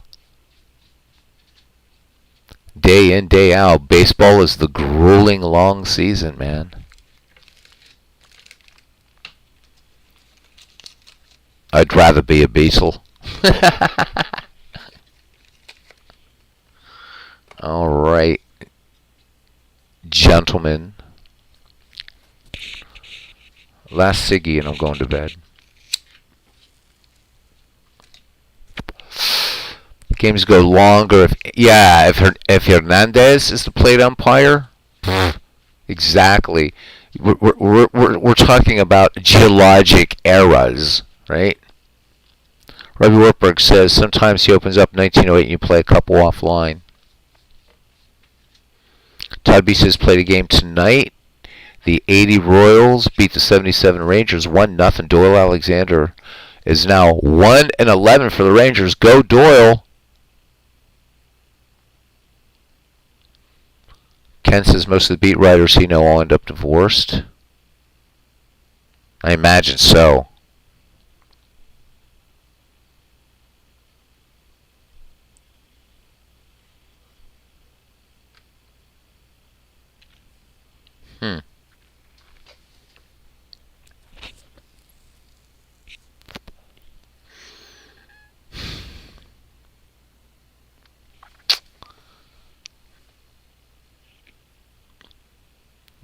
World's Worst Gamer tells Todd that's not the Doyle Alexander he knows. Ken Castro said played the 1925 Pirates versus the 1925 Cubs. All right, 4-1 Buccos, fun game. That 1925 Pirate team's weird to me. It's a weird team. They did win the World Series. They're a strange team. It's like they're not a strong team, but they're like a weirdly fun team to manage, in my experience, the 1925 Pirates.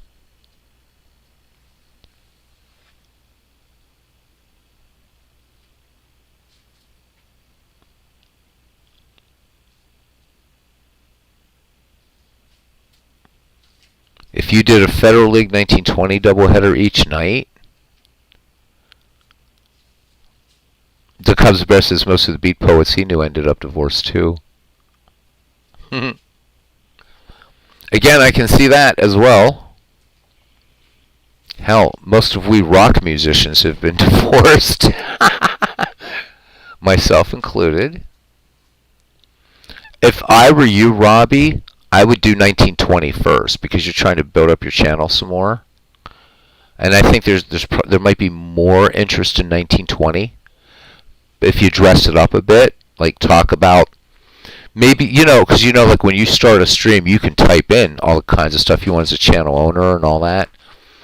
Maybe pick some little tidbit, use your either Saber or whatever, and maybe write something about maybe one of the teams, just a real quick paragraph, or maybe down in the notes in the description of your video before you start. Because a lot of baseball fans, I think, are going to be more interested in 1920 than the Federal League. And save the Federal League for the real late night stuff. That's what I would do. Todd B says, so Beatles, if I give you a project to come up with the greatest switch hitting team of all time, what's your line? Are you asking me that right now at 2:50? Oh my God. Could I have a day or two to think about it, please, Todd? Please. I'm just staying up. I don't want to hang up, but I don't want to think at this point now. I just want to, yeah. Best stream ever. Yeah, it was. That's your next project. Whew.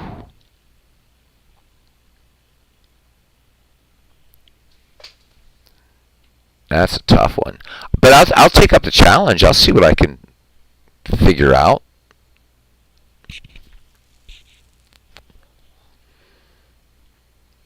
Definitely, definitely. I'm glad to be part of it, man.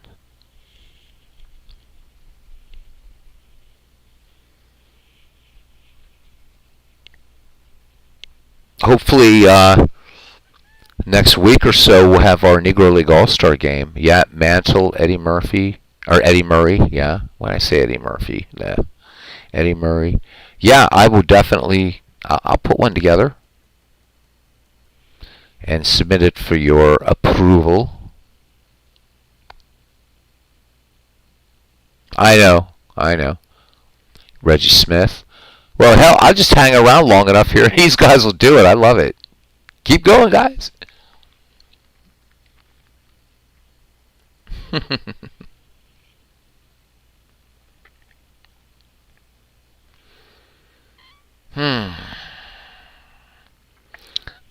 Good thing you're doing it in action PC baseball. You couldn't do something like that in old time baseball because all the switch hitters bat right-handed.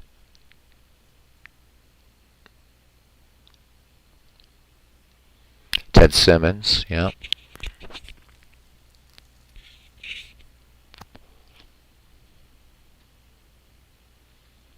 I'm going to go back in time and find more like way back because there's some way back switchies we got to grab too. Oh no, does it have to say in 70? Oh no, you said all time. Okay, so all time, so that means I can go back to older baseball too. Nice.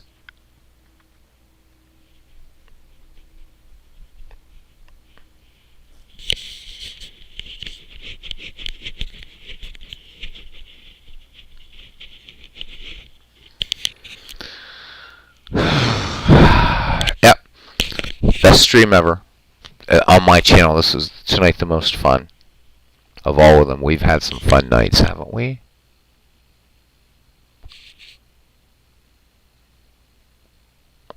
Yep, Robbie.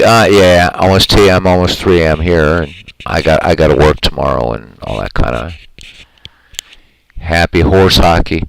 So thank you guys. There's I don't even know. Will this go back as far as Aaron Reed? It will not.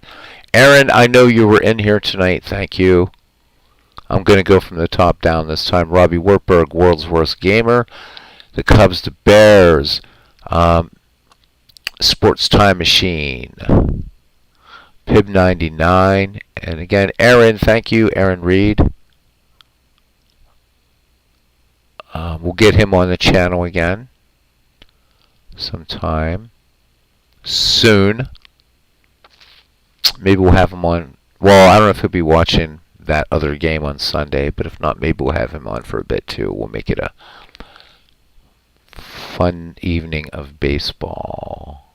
I think I got everybody. Did I say World's Worst Gamer? I'll say World's Worst Gamer again. Alright, that's it. Call in sick. Oh, I wish. What I'd rather do, because I have to be at 1:30 tomorrow. I'd rather call off sick Saturday for other reasons, but for Valentine's Day, we're going to bring in chicks for Robbie. That works. That works.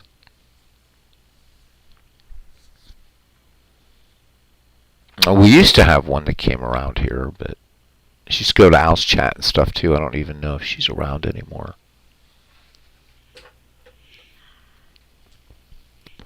Nice lass she was. Robbie Wertberg said, now there's an idea, Todd B. Yeah.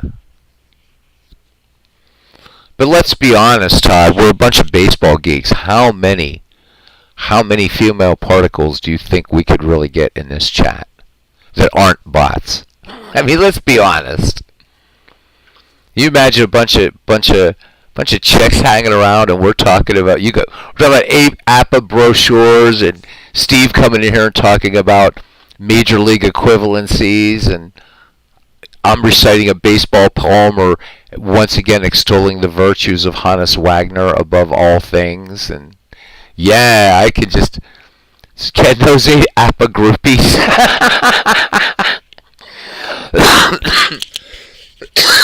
Oh my god, I gotta quit smoking. That's funny. Todd B wins the humorous statement of the night award.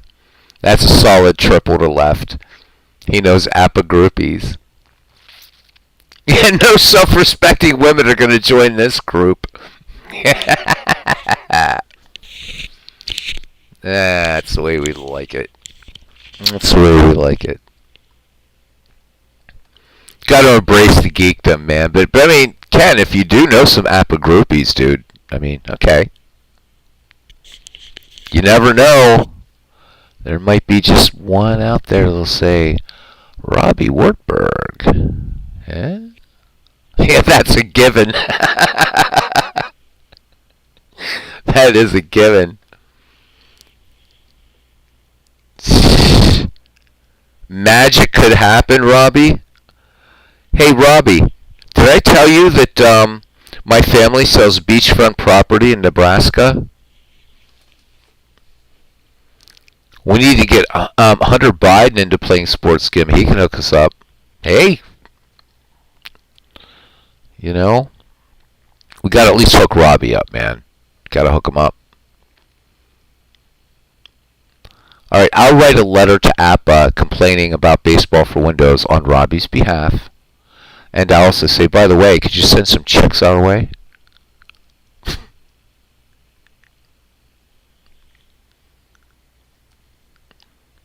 It would be hilarious. All right, guys. Thank you very much. On that note, just say again, I want to say to Cubs, specifically to the Cubs Bears, Ken Castro, and also Pib99, to you three. Oh, I know I'm not going to get a response. You kidding me? I know. I sent APA an email like 3 years ago and never got a response, so no surprise. But to Ken Castro, to Cubs the Bears, Pib99, to Pib99, the Cubs the Bears, Ken Castro. I think I've done all the combinations. There's 9 of them, but whatever. To you three guys specifically, thank you for the amazing magic, the amazing memories you brought to tonight's confab. It was nothing short of, at least for me, absolutely freaking priceless, spectacular, and man, don't be shy about just talking about it, because love it. Just love it. Love it, love it, love it. Oh, Robbie, dude, you're really delusional now, my friend. Some baseball for Windows playing chicks.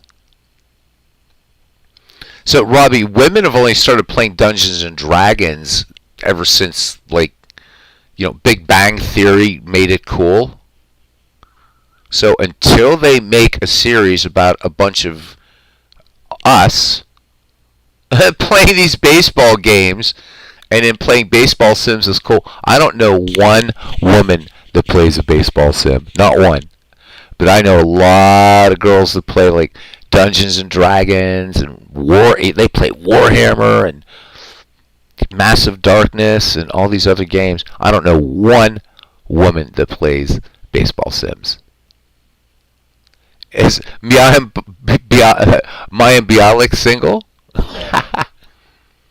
who actually, as you guys know, has a real PhD. She's a real PhD. I know we're dying here, Robbie. That was funny. That was funny. Some baseball from Windows for Play Chicks. Robbie, we love you, buddy. That was funny stuff, and I know you meant that to be funny. That was good. If you ever meet, Robbie, if you ever meet a woman that actually plays these baseball sims, like, grab her, like, chain her up, put her in your basement, but make sure her arms are free a bit so she can move the mouse around and whatever, and you keep that woman forever. Yeah. Only thing chicks like is BMW, not BBW.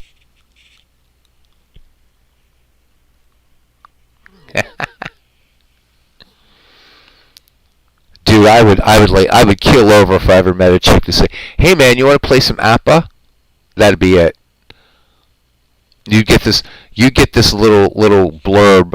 Like somebody on my channel. She set up with my friends. Listen, if I ever meet some girl that ever plays a baseball sim and I keel over, just get on and tell the guys, yep, it happened.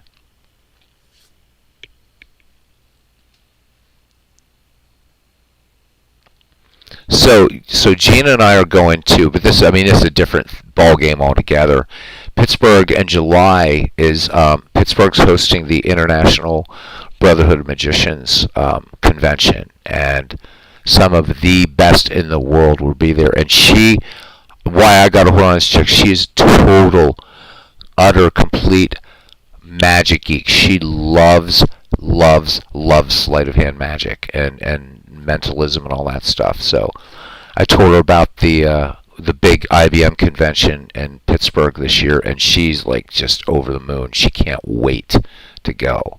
So, but there's more and more women in magic. I don't know of any women that play these games. So,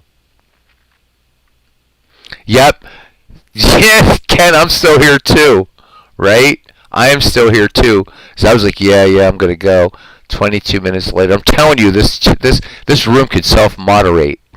It could just run 24/7, and I would trust you guys completely. I really would. Well, right. It's after 3 o'clock in the morning. So my plans today, when I got off work, was hang out. I was going to talk to Gina a little bit. I was going to play a baseball game, chat for 15 minutes, and call it a night. And that was 3 hours and 34 minutes ago. Yeah, I know, Ken. I know, right? 2 hours ago, I'm going to shut this down. I know. Well, I know, and then I had to ask that question, didn't I? Who cares if it's with or without me?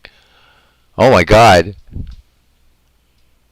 You don't need. That's my point. This group is so good.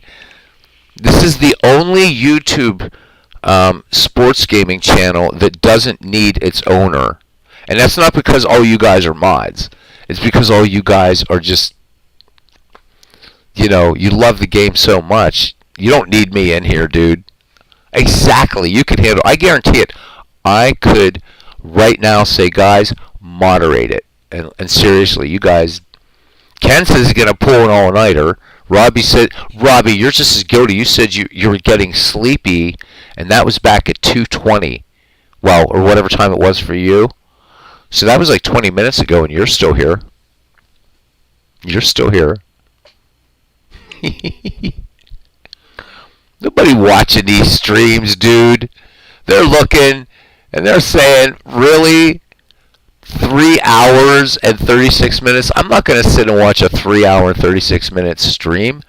I can watch The Godfather, which is much better, in a way.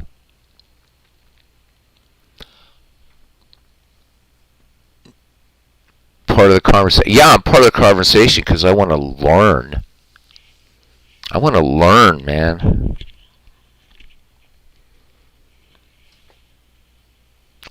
We got Once Upon a Time in America. Yeah, Sergio. That's a long one. Whew. Good movie, though. Good movie. I think it's the only mob movie that's really about the Jewish mob in America. Good movie. I got late twice in the time we've been here. Well, the reason that doesn't happen, Ken, is because I don't buy those $150 card sets, remember? So, that's got to be it, man. Baseball.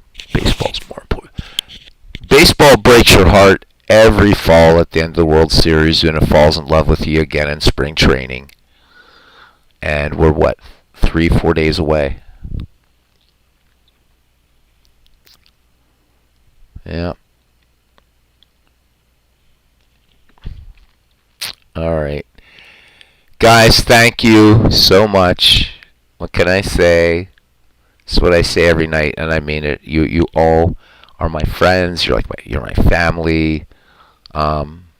Even you, Todd. So, guess we'll see you.